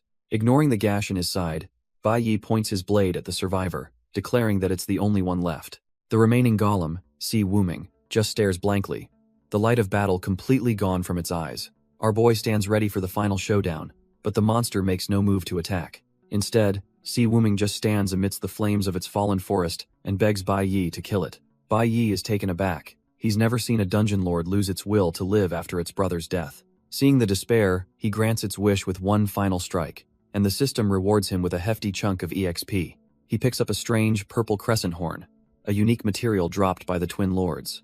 As notifications for his class level-ups flood his vision, the entrance to the cave finally reappears. Just as he's about to leave, a system notification dings, showing his cloud element bar is completely maxed out. Our boy is dumbfounded. Not only did his nuclear warrior class level up, but now he's getting another class entirely. The system grants him a level 1 flower-type summoner class, and he immediately notices its trash-tier stat requirements. He inspects the skills and finds Flower Spirit Contract, a shady-sounding ability to form contracts with the souls of defeated flower monsters. A wicked idea sparks in his mind as he realizes the twin golem lords he just killed were technically plant-based monsters. Thanks to his new passive skill, He can now see the lingering blue souls of Ye Wuming and Sai Wuming hovering over the battlefield. With a smirk, our boy decides to test out his new necromancer-like ability and activates the flower spirit contract. He reaches out his hand, calling to the two powerful spirits that just tried to kill him. With absolute confidence, he commands the souls of the former dungeon lords to come over to him. The twin spirits materialize before him, their immense power now bound to his will as his very first summons. Meanwhile, a shady-looking man stands outside a house in the pouring rain, clutching a knife. His phone suddenly rings, and he's pissed off about being disturbed at this hour. He answers, surprised to hear it's a certain Officer Chen on the other end. Turns out, he's just been given a golden opportunity to get back into the guild by attending a party. A wicked grin spreads across his face as he hangs up, his plan already taking shape. He celebrates his good fortune, calling it a great day as he brandishes his blade. With a chilling tone, he decides it's time to pay a visit to his dear little sister. The scene shifts to a different time and place, where Bai Yi's mother waits anxiously in the rain. Our boy, looking much younger, approaches with an umbrella, asking why she's out in the bad weather. She looks back at him, her face etched with a deep, unspoken worry. A younger Bai Yi gently tells his mother that it's time to go home, shielding her from the downpour. His mom's heart aches, thinking he's just a silly child for going to such lengths for her. She remembers him saying he was just going out to get her a belated Mother's Day gift. But as she sits inside, a sudden, blinding flash from the window shatters the quiet moment. Back in the present, our boy lies in bed, wondering if his mother, who cannot speak, is truly as oblivious as she seems. He mulls over his current arsenal, now possessing the powers of a warrior, a summoner, and a mage. His status screen confirms 2 of his classes are already D rank, but his thoughts drift to his father, who's been locked up for 21 days. He knows his father's release is scheduled in 5 days, but there's always a chance the old man could bribe a guard for an early exit. That's precisely why he prepared those protective artifacts for his mother, just in case things go south. The next morning, he stands resolute, realizing he can't just run away to train. He has to settle this family business for good. With his mind set on confronting his father, our boy spends the entire weekend grinding. He tears through multiple E-rank and D-rank hidden demon lairs, pushing himself to the absolute limit to close the gap. By Sunday evening, he emerges victorious, vowing that the next time he faces his old man, he'll be on a whole different level. Just as he levels up, a sudden system notification pings, catching him off guard. The next day at school, Teacher Huang gathers the class for a thrilling announcement. She reveals the final results for the assessment are in, and they are absolutely groundbreaking. Turns out, Bai Yi and Qi Yin didn't just ace the test, they took first and second place in the entire school, with Bai Yi's performance setting a new historical record. Qi Yin is completely flustered by the praise, but the teacher isn't done, announcing they've both earned a spot in the coveted training journey. But the real bombshell drops when she reveals that, thanks to Bai Yi, they'll also be granted an audience with the Divines. The entire class is dumbfounded.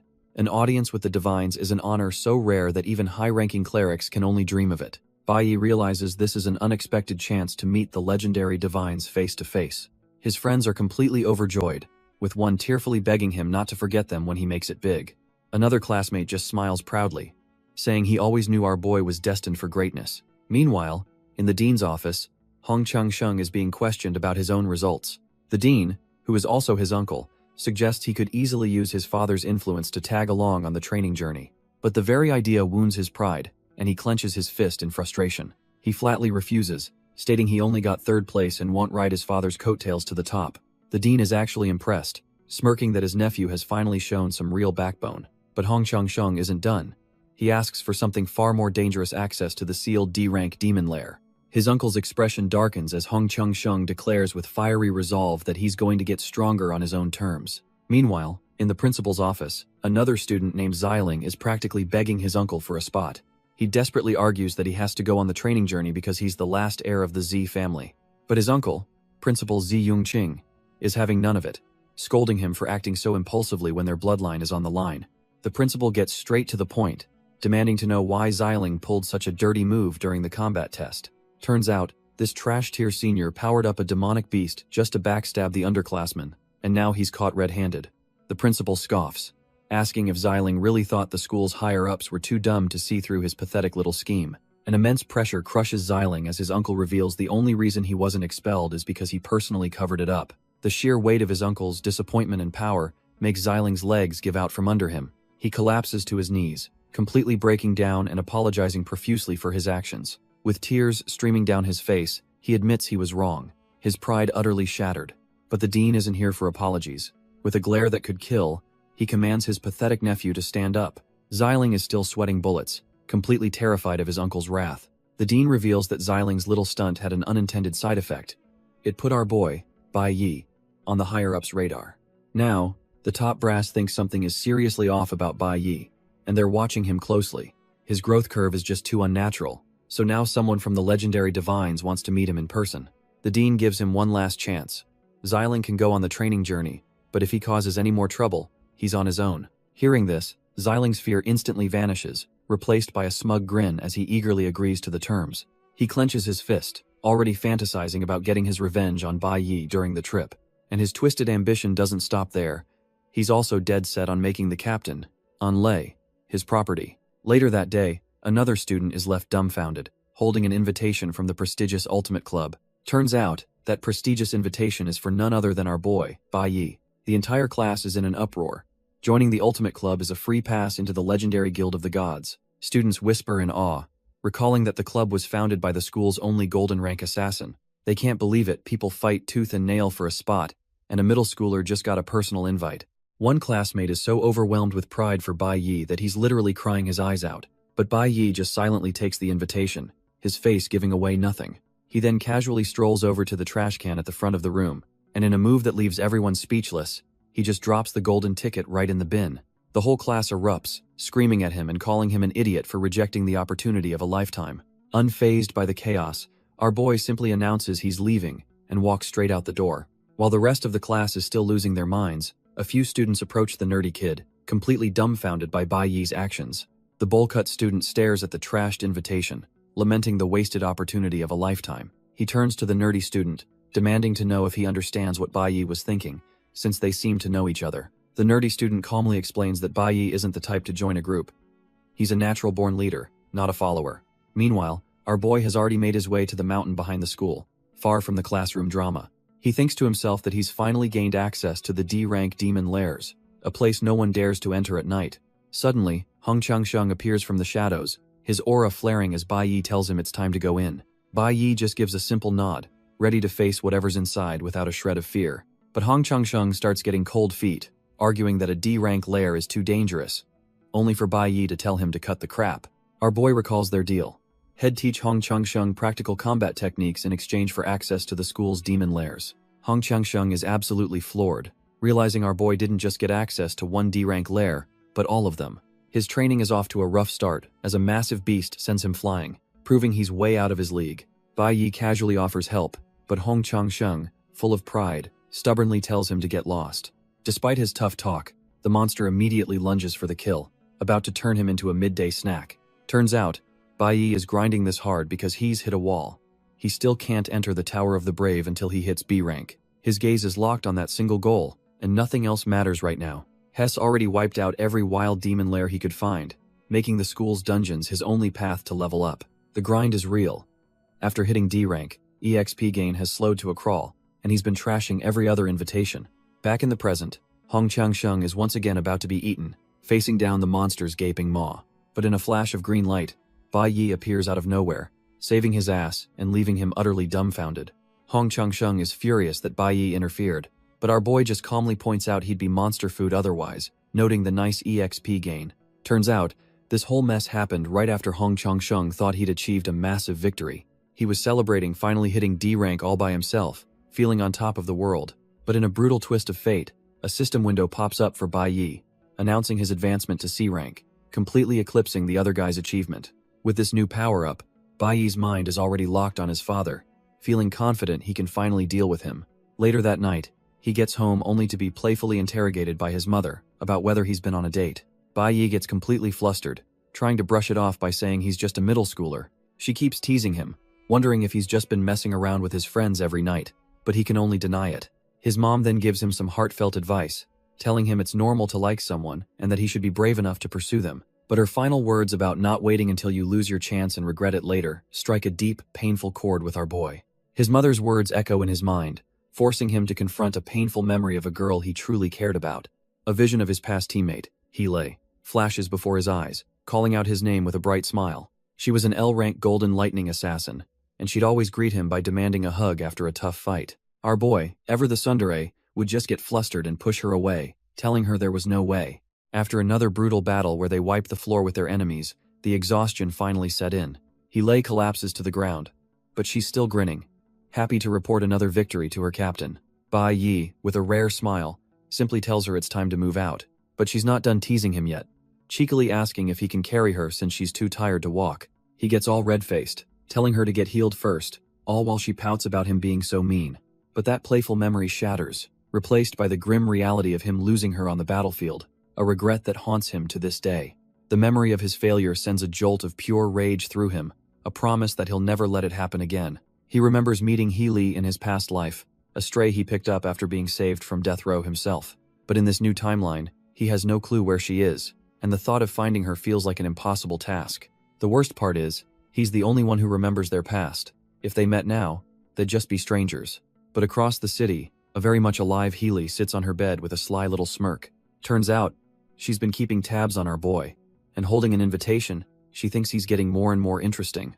In fact, she's now a Z-rank captain, and she decides she'll deliver that invitation to him personally tomorrow. Meanwhile, Bai Yi is lost in another memory, this time of his birthday, holding a gift he received long ago.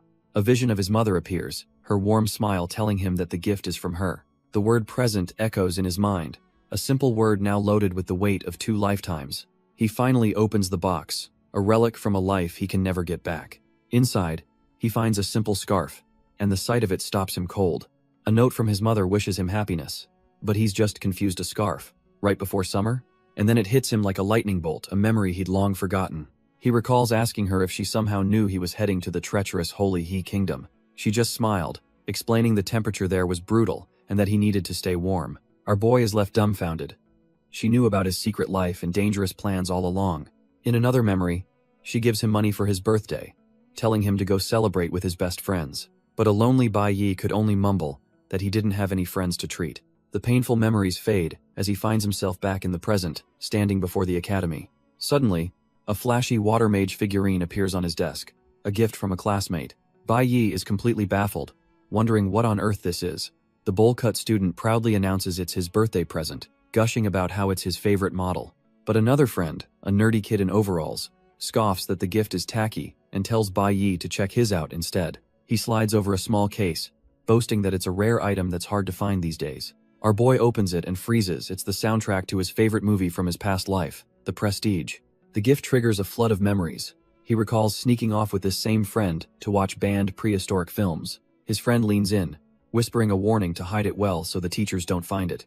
Touched by the gesture, Bai Yi carefully slides the precious gift into his desk drawer. He turns back with a genuine smile, finally feeling a real connection as he thanks his old friend. The nerdy friend just smirks, proud of his thoughtful and unique gift. But the moment is interrupted when a girl with pink hair, Chi Yin, walks right up to our boy's desk. With a bright smile, she wishes him a happy birthday and hands him a sleek, professional-looking gift box. As Bai Yi opens it, his 2 friends' eyes practically pop out of their skulls, absolutely losing their minds. Inside is a glowing, multicolored gem, an unidentified A-rank mage weapon, a transmutation gem. Our boy is completely dumbfounded. This is a treasure far beyond anything he could have imagined. He immediately tries to refuse, pushing the box back and insisting that a gift this valuable is just too much. But Chi Yin just smiles, saying that if it weren't for him, she wouldn't have even made it on the training journey, adding that her family has plenty of them anyway. She firmly pushes the gift back, telling him it should be a big help for him right now. Bai Yi pauses, his mind racing. She's right, he desperately needs to get stronger, and he has no reason to refuse this power-up. Our boy realizes she must have noticed his trash-tier weapon from before. He's stunned by how thoughtful she actually is. He's completely floored by their kindness. He was planning on just leaving this place, but they actually remembered his birthday. Meanwhile, his 2 buddies start whispering, wondering when Bai Yi and Chi Yin got so close, even questioning if he's into girls. Chi Yin overhears their ridiculous gossip, but Bai Yi is lost in thought, reminding himself not to form any bonds here. But despite his own warnings, he turns to the group and suggests they all grab dinner together tonight. With a rare, genuine smile, he declares that it's his treat and asks if they're free. His friends absolutely explode with excitement, cheering wildly at the invitation. But the celebration is cut short as Bai Yi spots a group of high schoolers lurking by their classroom door.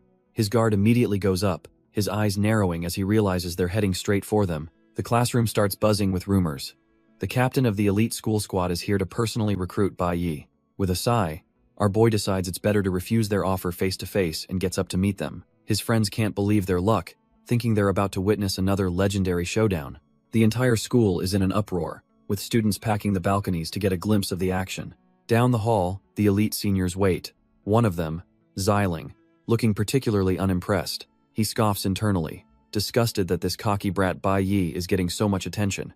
Even the top dogs are here, the calm and collected vice captain and the squad's captain, An Lei, herself. Bai Yi finally rounds the corner, his expression cold and unreadable as he approaches the group. But before a single word is spoken, golden lightning erupts from nowhere, zapping the senior students. Even Bai Yi is completely dumbfounded. This power isn't his, and he has no idea what's happening. The golden arcs of electricity intensify, converging down the hallway like a guided missile. The golden electricity slams down with the force of a thunderbolt. Our boy Bai Yi stands right in the middle of the chaos, completely unfazed. Meanwhile, the senior students are getting absolutely cooked, screaming as the lightning engulfs them. But Bai Yi knows the truth. This entire flashy light show was just a feint. In the split second of confusion, he summons a dagger cloaked in a sickly green aura. Now armed, he surges with his own power, ready to make his real move. He vanishes in a blur, moving faster than the eye can track through the storm. His mind is already locked on, pinpointing his target's exact location in the chaos. With a vicious spin, he unleashes a devastating slash on the unsuspecting seniors. They're sent flying, completely baffled by his insane speed, and wondering what in the world just hit them. But the source of the lightning wasn't the seniors, it was a woman crackling with an insane amount of golden energy. Our boy is completely blindsided, realizing he misjudged the entire situation. Still, his instincts are S-tier, as he deflects a lightning-fast slash aimed right for him. The woman just smirks, impressed by his reaction, and confirming she didn't pick the wrong guy. Bai Yi is just left staring, wondering who the hell this monster of a student is. Her playful yet deadly vibe suddenly triggers a painful memory of a fallen comrade, He Li. In his past life, she'd always act cute after a battle, asking him to carry her. He remembers her reaching out, completely unbothered by her injuries. He'd always brush her off, telling her to get healed first, which only made her pout and call him mean. Back in the present, the captain, An Lei, reveals she came personally because he'd been ignoring her recruitment invitations. The crowd of onlookers can't believe what they're seeing, totally baffled by the tense standoff. Some of them start whispering, convinced our boy is about to make a fool of himself by rejecting the captain. She just smirks, extending a hand to formally introduce herself as An Lei. But in a move that floors everyone, she drapes her jacket over him and yanks him into a hug. Even Qi Yin, who's been watching quietly, is completely taken aback by this sudden development. The smug senior Xiling is absolutely seething, his face twisting in pure rage and jealousy. As she holds him, she whispers a name that completely shatters his reality. He Li. A tidal wave of emotion hits Bai Yi as he realizes his fallen comrade is somehow alive, whispering that it's been too long. The entire hallway is stunned into silence as the two are suddenly enveloped in a swirl of golden lightning. He Li pulls back, her playful demeanor vanishing, replaced by a look of stone-cold seriousness. The students witnessing this are absolutely losing their minds, gossiping that this is some kind of forbidden romance. Turns out the gossip is only half right. One of the students clarifies that He Li is actually their age, a prodigy who skipped grades after awakening early. Even Qi Yin, who's been watching from the sidelines, is completely dumbfounded by this whole situation. As the golden lightning finally fades, our boy is left trying to process the impossible reality before him. He's still reeling from the shock, barely able to comprehend that his fallen comrade is standing right here. He Li just smirks, poking him with a crackle of lightning and asking if his emotional reunion hug means he accepts her invitation. She's got this look of pure confidence, pressing him for an answer now that she's completely shattered his worldview. She lays out the perks of her offer. The elite squad gets the best resources and funding, a fast track to power they could walk together.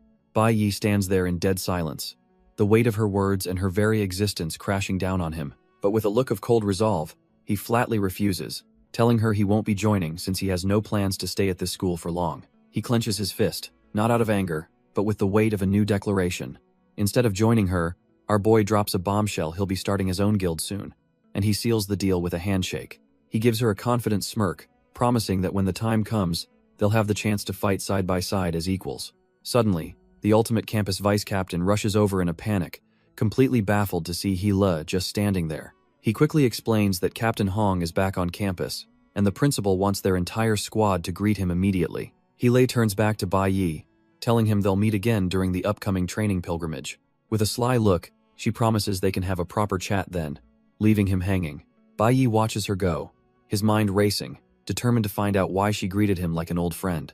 As she walks away, he's left alone to process this insane turn of events. But they weren't entirely alone. Xiling, the smug senior, is watching from a distance, his face twisted in pure, unadulterated rage. The students are absolutely dumbfounded, gossiping about how our boy rejected the elite squad's captain and invited her to his own guild instead. They think he's just a kid bragging, especially since starting a guild costs a fortune, but they can't deny he got the highest score in history. As Hila walks away without even rejecting his insane offer, Bai Yi reflects on how he never could have imagined meeting her like this. This whole encounter has thrown him for a loop, forcing him to reconsider everything he thought he knew about this timeline. He remembers his past life, how everyone in their divine guild kept their personal histories a complete secret from one another. So the thought that she, the legendary Golden Lightning Assassin, would be in the same middle school as him is just mind-boggling. A small smile creeps onto his face as he decides to just call it a pleasant birthday surprise. Later that day, on June 5th, Bai Yi and his friends are kicking back at a local BBQ joint. His nerdy friend tries to blame the other for picking the spot, but gets called out for just recommending the place Bai Yi wanted to go to. As they cook the meat, the nerdy student cuts through the chatter, asking Bai Yi if he was actually serious about starting his own guild. Qi Yin chimes in, reminding Bai Yi that he said he wasn't planning on staying here for long. Our boy casually confirms that after the pilgrimage, he's planning to stay in the Shenge Nation for good. His friends are dumbfounded, immediately jumping to the conclusion that he's dropping out of high school. But Bai Yi shuts that down, revealing his real, insane ambition: to apply to the Divine Soldier Academy. The scene cuts to the extravagant Kaiban Hotel, where a seriously high-stakes meeting is about to take place. A sleek sports car pulls up, greeted by a full entourage of men in black, all standing at attention. A subordinate respectfully opens the way, addressing the unseen figure as Chief Hong. Stepping out of the shadows is Hong Bing, the head chief of a divine guild, a man who just oozes authority. The moment he walks into the banquet hall, the entire place goes dead silent, all eyes on him. Even his own man looks a bit stressed, feeling the immense pressure his boss radiates. But standing off to the side, a guild vice-captain and his subordinate spot a familiar, unwelcome face. Bai Yi's father, Bai Lingsheng. The vice-captain is dumbfounded, wondering how he's here when he's supposed to be locked up for another 2 weeks. He can't believe his eyes, questioning how Bai Lingsheng managed to get out of jail early. The redhead just smirks, explaining that a little extra cash greased the right wheels and got the captain's approval. The vice-captain is seething, barely able to contain his rage at this blatant corruption. He furiously points at Bai Lingsheng, demanding to know why this disgraced member was brought to Chief Hong's private party. His subordinate calmly explains that since Bai Lingsheng was kicked out, this is his one shot to try and get back in. And to prove his worth, he brought a peace offering, a box full of valuable ghost crystals from a labyrinth. But Hong Bing isn't having any of it, smashing the crystals to the ground and roaring for him to get lost. He coldly towers over the pathetic man, reminding him that the Divine Guild has booked this entire place, and he is not welcome. Hong Bing rages, questioning what would happen if an outsider like him leaked military secrets. Even his own subordinates are stunned by the sheer ferocity of their chief's reaction. Bai Lingsheng desperately scrambles on the floor, pleading for the chief to just listen to his explanation. But his words are cut short as he slammed face first into the ground. He's sent flying back, the force of the blow knocking the air right out of him. Hong Bing grabs him by the collar, sneering and asking what right a piece of trash has to buy a position from him. He then scatters the crystals, telling him to take his useless junk and get out of his sight. With Bai Lingsheng thrown to the ground, Hong Bing declares that this dog is never to be allowed in the guild again. Humiliated and broken, Bai Lingsheng can only muster a final curse under his breath. But before he can even finish the thought, a foot stomps his face into the pavement, silencing him for good. Lying in his own blood, Bai Lingsheng's mind finally snaps, vowing to kill every last person who looked down on him. The subordinate can only stare, dumbfounded, as a terrifying red aura of pure rage erupts from the broken man. Stumbling away from the guild, his mind repeats one thing over and over: how dare that trash, tier chief, humiliate him. His sanity shatters completely as he screams internally, promising to murder everyone, since nothing is going his way. And just as his murderous intent reaches its absolute peak, his wife happens to be opening the door to their home. He arrives back at his apartment, the dark energy of his hatred swirling around him like a shroud. His wife's eyes go wide with terror as she sees the bloodied, monstrous state her husband is in. But instead of calming down, a twisted smile forms on Bai Lingsheng's face. He thinks this is just his lucky day. She drops her groceries in pure shock as he looms over her, his murderous intent now chillingly clear. Meanwhile, completely oblivious to the tragedy unfolding at home, our boy Bai Yi walks into a barbecue shop for a meeting. Inside the restaurant, our boy immediately clocks the golden emblem of the Divine Guild.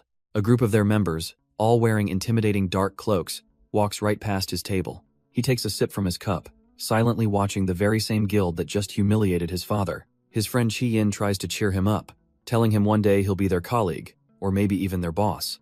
Another friend sadly calls it a farewell dinner, but Bai Yi confidently says it's not, promising he'll get into the academy too. As the guild members leave, a strange thought hits him. Today has been going way too smoothly. The nerdy friend breaks the tension, reminding everyone to forget all that because it's Bai Yi's birthday. But our boy can't shake the gut feeling that something is terribly, terribly wrong. His friends raise their glasses, ready to give a toast to the birthday boy. They all cheer, but the focus shifts to the red pendant around his neck, a gift from his mother. And just like that, the pendant triggers a horrifying vision of his mother clutching the very same gift in fear. We're thrown back in time to see her looking absolutely petrified, as if staring down a demon. That demon is his own father, Bai Wensheng, who looms over her radiating a murderous aura, accusing her of living a comfortable life. She scrambles backward in terror as he venomously asks which man she's relying on now. His eyes burn with pure hatred as he promises to make her remember everything very, very clearly.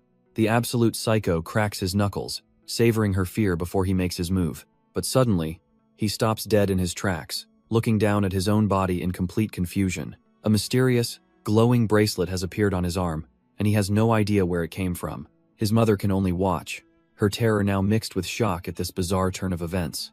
A moment later, her monstrous husband is screaming in agony, clutching his head as an unknown power tears him apart from the inside.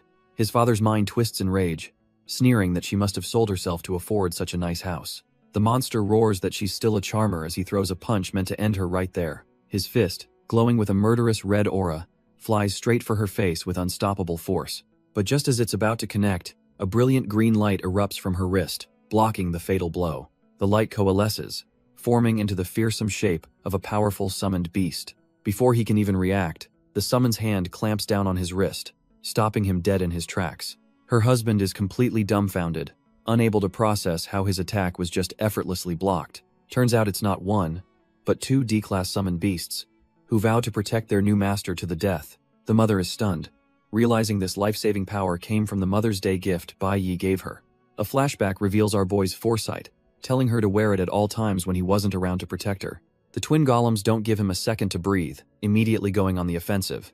Si Wuming, the purple beast, lands a devastating blow that sends the father flying backwards. He tries to counterattack, but the two D-class summons are perfectly in sync, overwhelming him with their teamwork. Another brutal punch connects, and it's clear he's completely outmatched by these guardians. He's sent skidding across the ground, bloodied but far from beaten. A maniacal grin spreads across his face, as he decides this is the perfect opportunity to unleash his pent-up rage. Crackling with a murderous red aura, he powers up, ready to show these summons what a real class warrior can do. Meanwhile, miles away, Bai Yi is just trying to enjoy a nice meal with Chi-Yin and his friends. But suddenly, he feels a strange sensation from the pendant around his neck.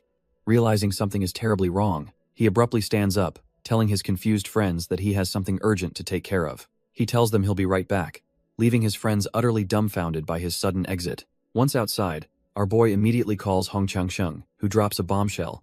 Bai Yi's father was released from prison early. Hong Changsheng continues, explaining the old man crashed his dad's banquet and got thrown out. The real kicker? They lost track of his father right after he left the hotel, and a cold dread starts to creep into Bai Yi's heart. Just as he's processing the news, he gets an incoming video call from his mom, but the call won't connect, and he realizes with horror that the hotel his father left is right next to the apartment he rented for her. The pieces click into place. If his enraged father found his mother, she's in mortal danger. Without a second to waste, he grabs the nearest set of wheels he can find. He takes off like a bat out of hell, pedaling furiously to get back to his mom before it's too late. Our boy's heart sinks. He left the Wuming brothers to protect his mom, but he knows they might not be strong enough. Turns out, his fears were spot on. His father has already crushed Si Wuming, sneering that he expected a real fight. The other golem, Ye Wuming, desperately stands guard, telling Bai Yi's terrified mother to stay behind it. But Bai Wensheng is completely unhinged, a look of pure, murderous insanity in his eyes. He lunges at the second guardian, slamming it to the ground before it can even react. The enraged class warrior just scoffs, dismissing the loyal golem as nothing but an annoying obstacle. He grabs its head, his hand crackling with destructive red lightning, ready to end this. With a furious roar, he unleashes his power, completely obliterating the D-class summoned beast. His mother can only watch in frozen horror as the last of her protection is turned to dust. With a twisted grin, Bai Wensheng turns his blade on his wife, declaring that it's her turn now. But just as her husband descends, wreathed in a murderous red aura, the fallen golem begins to stir. Turns out, the D-class lord isn't down for the count just yet, its body reforming with a surge of green energy. With its last ounce of strength, the loyal guardian Ye Wuming grabs its master, screaming at her to run for her life. It throws itself in front of the descending madman, creating a wall of vines and telling her not to look back. Bai Yi's mother is completely shattered, realizing the golem is sacrificing itself just to buy her a few seconds. Heeding its final command, she turns and sprints away, tears streaming down her face. But the golem's desperate defense is nothing more than a paper shield against the class warrior's power. Bai Wensheng's destructive lightning tears through the vines like they're nothing. With a psychotic grin, he grabs the golem's head and rips its body apart with his bare hands. She glances back in horror to see her last protector obliterated, as her husband's voice taunts her, asking if she really thinks she can run. She's completely cornered, the madman's blood-red aura flooding the entire street. Bai Wensheng materializes before her, his eyes glowing with psychotic rage as he asks where she could possibly run. She's frozen in terror, unable to utter a single word as he taunts her again.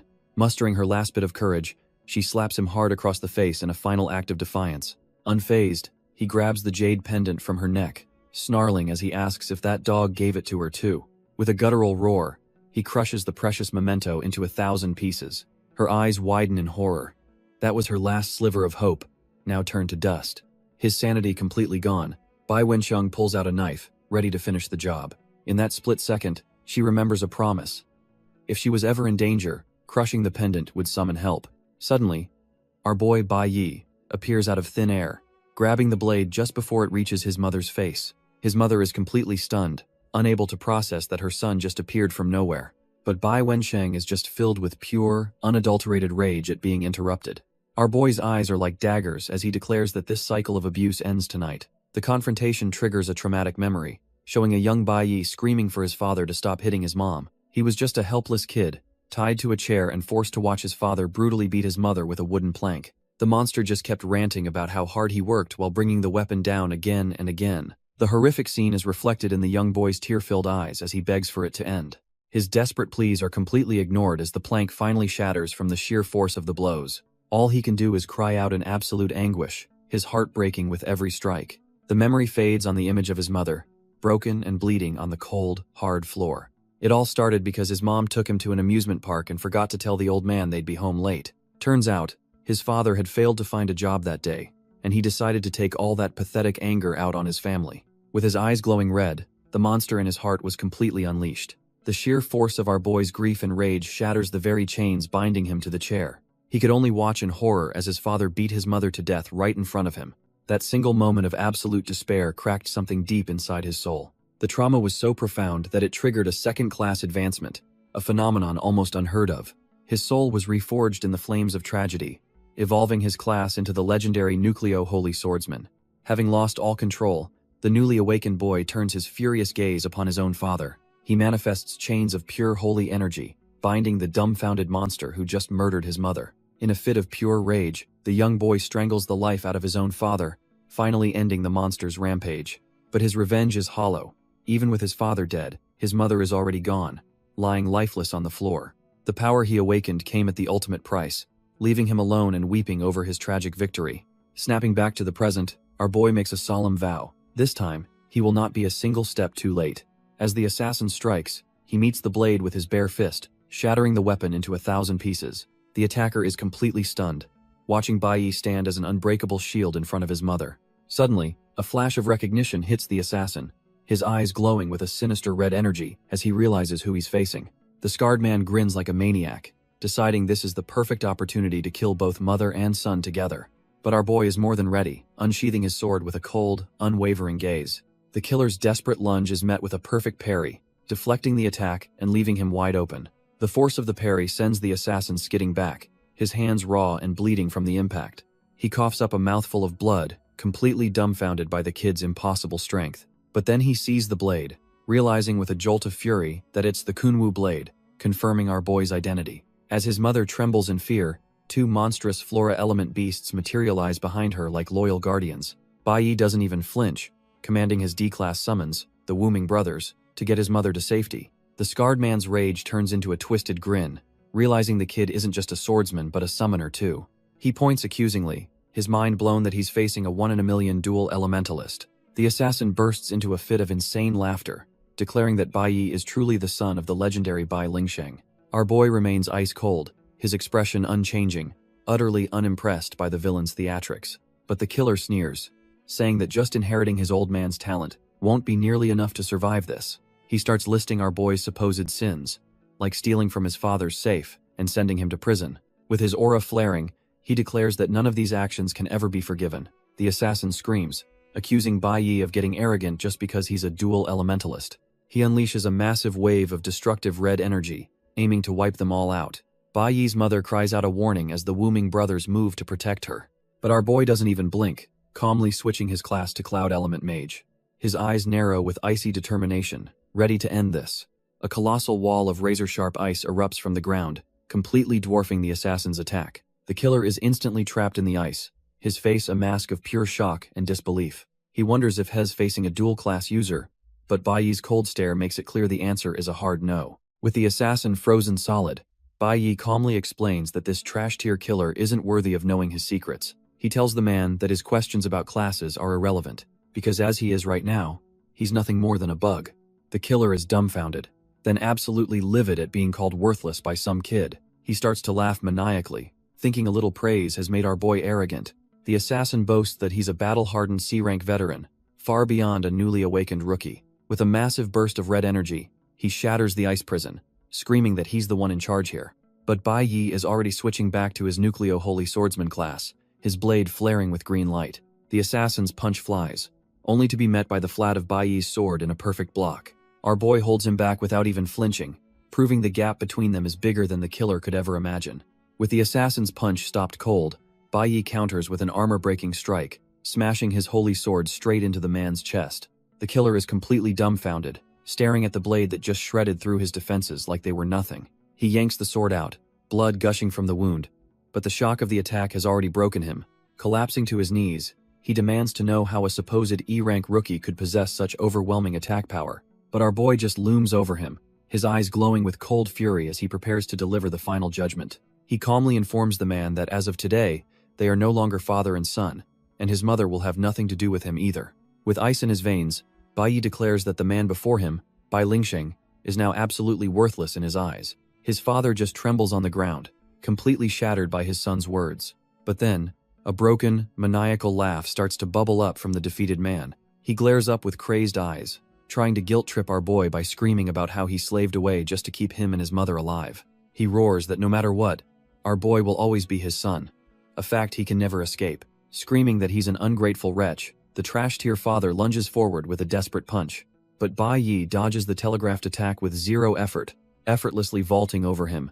The pathetic man completely whiffs it, stumbling and crashing hard onto the floor. Before he can even push himself up, our boy has already closed the distance again. He tries to throw another wild swing, but Bai Yi catches his fist, stopping him dead in his tracks. The man is completely dumbfounded, his mind unable to process why his son is so overwhelmingly strong. With a single, brutal punch to the gut, Bai Yi sends him flying, the man still questioning how this is possible. He spits up blood, his brain short-circuiting. He's a C-rank red tier. This shouldn't be happening. Our boy grabs him by the hair, coldly asking if the words he spoke earlier just didn't sink in. With pure fury in his eyes, Bai Yi screams that his father is no match for him. He's flooded with memories of the constant abuse, remembering how his father used violence to cope with his own failures. The image of being beaten and called a spineless piece of trash is burned into his mind. Now, the roles are reversed, and our boy throws those exact same words back in his father's bloodied face. He declares the man isn't even fit to be called human, and lands another devastating blow. But a vision of his horrified mother flashes before his eyes, her voice calling out his name. On the ground, his father sees his chance and weakly pleads for him to stop. He tries to pull the family card, shamelessly reminding Bai Yi that he's the one who raised him. Hearing that pathetic excuse just makes something inside our boy completely snap. He grabs him by the collar, absolutely dumbfounded that this trash would dare mention family ties now of all times. Our boy roars, asking where these family ties were when his father was beating them mercilessly. He flashes back to being 7 years old, getting dragged by the ear until he cried. The memory gets worse as he recalls being slammed against the wall over and over again, He remembers begging for his father to stop, while his horrified mother could only watch. But his pleas were useless, and the monster even turned on his mother, viciously tearing her ear. The trauma floods back a lifetime of random beatings, and never knowing a single day of peace. His aura flares with righteous fury, as he asks the man if he truly thinks he's worthy of family. His father lies broken in a crater, utterly defeated by the weight of his own sins. For a moment, the man is completely still, the silence speaking volumes. Then, with the last of his strength, Bai Wensheng lifts his head and tries to stammer out an apology. He begs that he was wrong, promising he'll never do it again, his voice filled with pathetic desperation. The man keeps stammering out apologies, but our boy just stares down at him, his expression unreadable. Bai Yi isn't buying it for a second, recalling how his father pulled this exact same stunt last time. The memory is crystal clear. The moment his father realized he was outmatched, he fell to his knees and groveled. But just when Bai Yi let his guard down, thinking the repentance was real, the monster lunged at him with a knife. Not this time. Adrenaline surges through him as he summons his blade, ready to end this cycle for good. His eyes burn with cold fury. He knows that those who've tasted blood will never willingly put down their weapon. A flicker of pure terror crosses his father's face as he realizes there's no talking his way out of this one. Bai Yi channels his power, preparing to unleash the devastating first form of his ultimate skill, Sanctuary Evolution. But just as he's about to strike, a vision of his mother appears, her voice screaming his name in horror. His mother's voice fades as our boy comes to a cold, hard realization. Trying to make a sinner feel remorse is a waste of time. It's far better to ensure that trash-tier monster never gets the chance to hurt anyone ever again. With that thought, he unleashes a blindingly fast strike, shredding through his father's limbs in a brutal flash. The attack wasn't fatal, but it was crippling. His father collapses, screaming that Bai Yi severed his tendons. Now just a pathetic mess on the floor, the man starts desperately pleading for his life, trying to calm his son down. But hearing the words "were father and son" only seems to harden Bai Yi's resolve, his eyes burning with disgust. Instead of his sword, he summons a completely different power, a shard of pure, crackling ice. He launches it forward, freezing his father's mouth shut to finally silence the pathetic groveling. Bai Yi raises his hand, remembering that he already killed this monster once in his past life and feels zero regret about doing it again. But just as he's about to deliver the final blow, a familiar voice rings out, telling him to stop, and our boy is completely dumbfounded. He freezes. Completely thrown off, he recognizes that gentle, female voice from his past.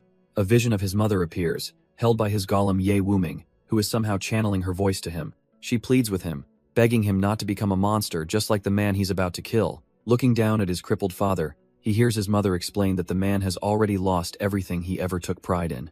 She argues that forcing him to live every day in bitter regret is a far greater punishment than a quick death. Our boy is torn, trying to protest that this trash deserves to die, but her words are shaking his resolve.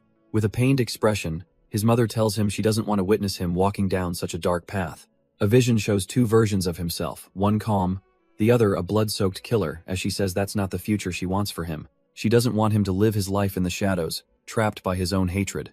The vision ends on a chilling image of a younger him, shackled in a prison cell, a grim future waiting if he chooses revenge. Her words finally break through, and with a heavy heart, our boy tells his mother that he understands.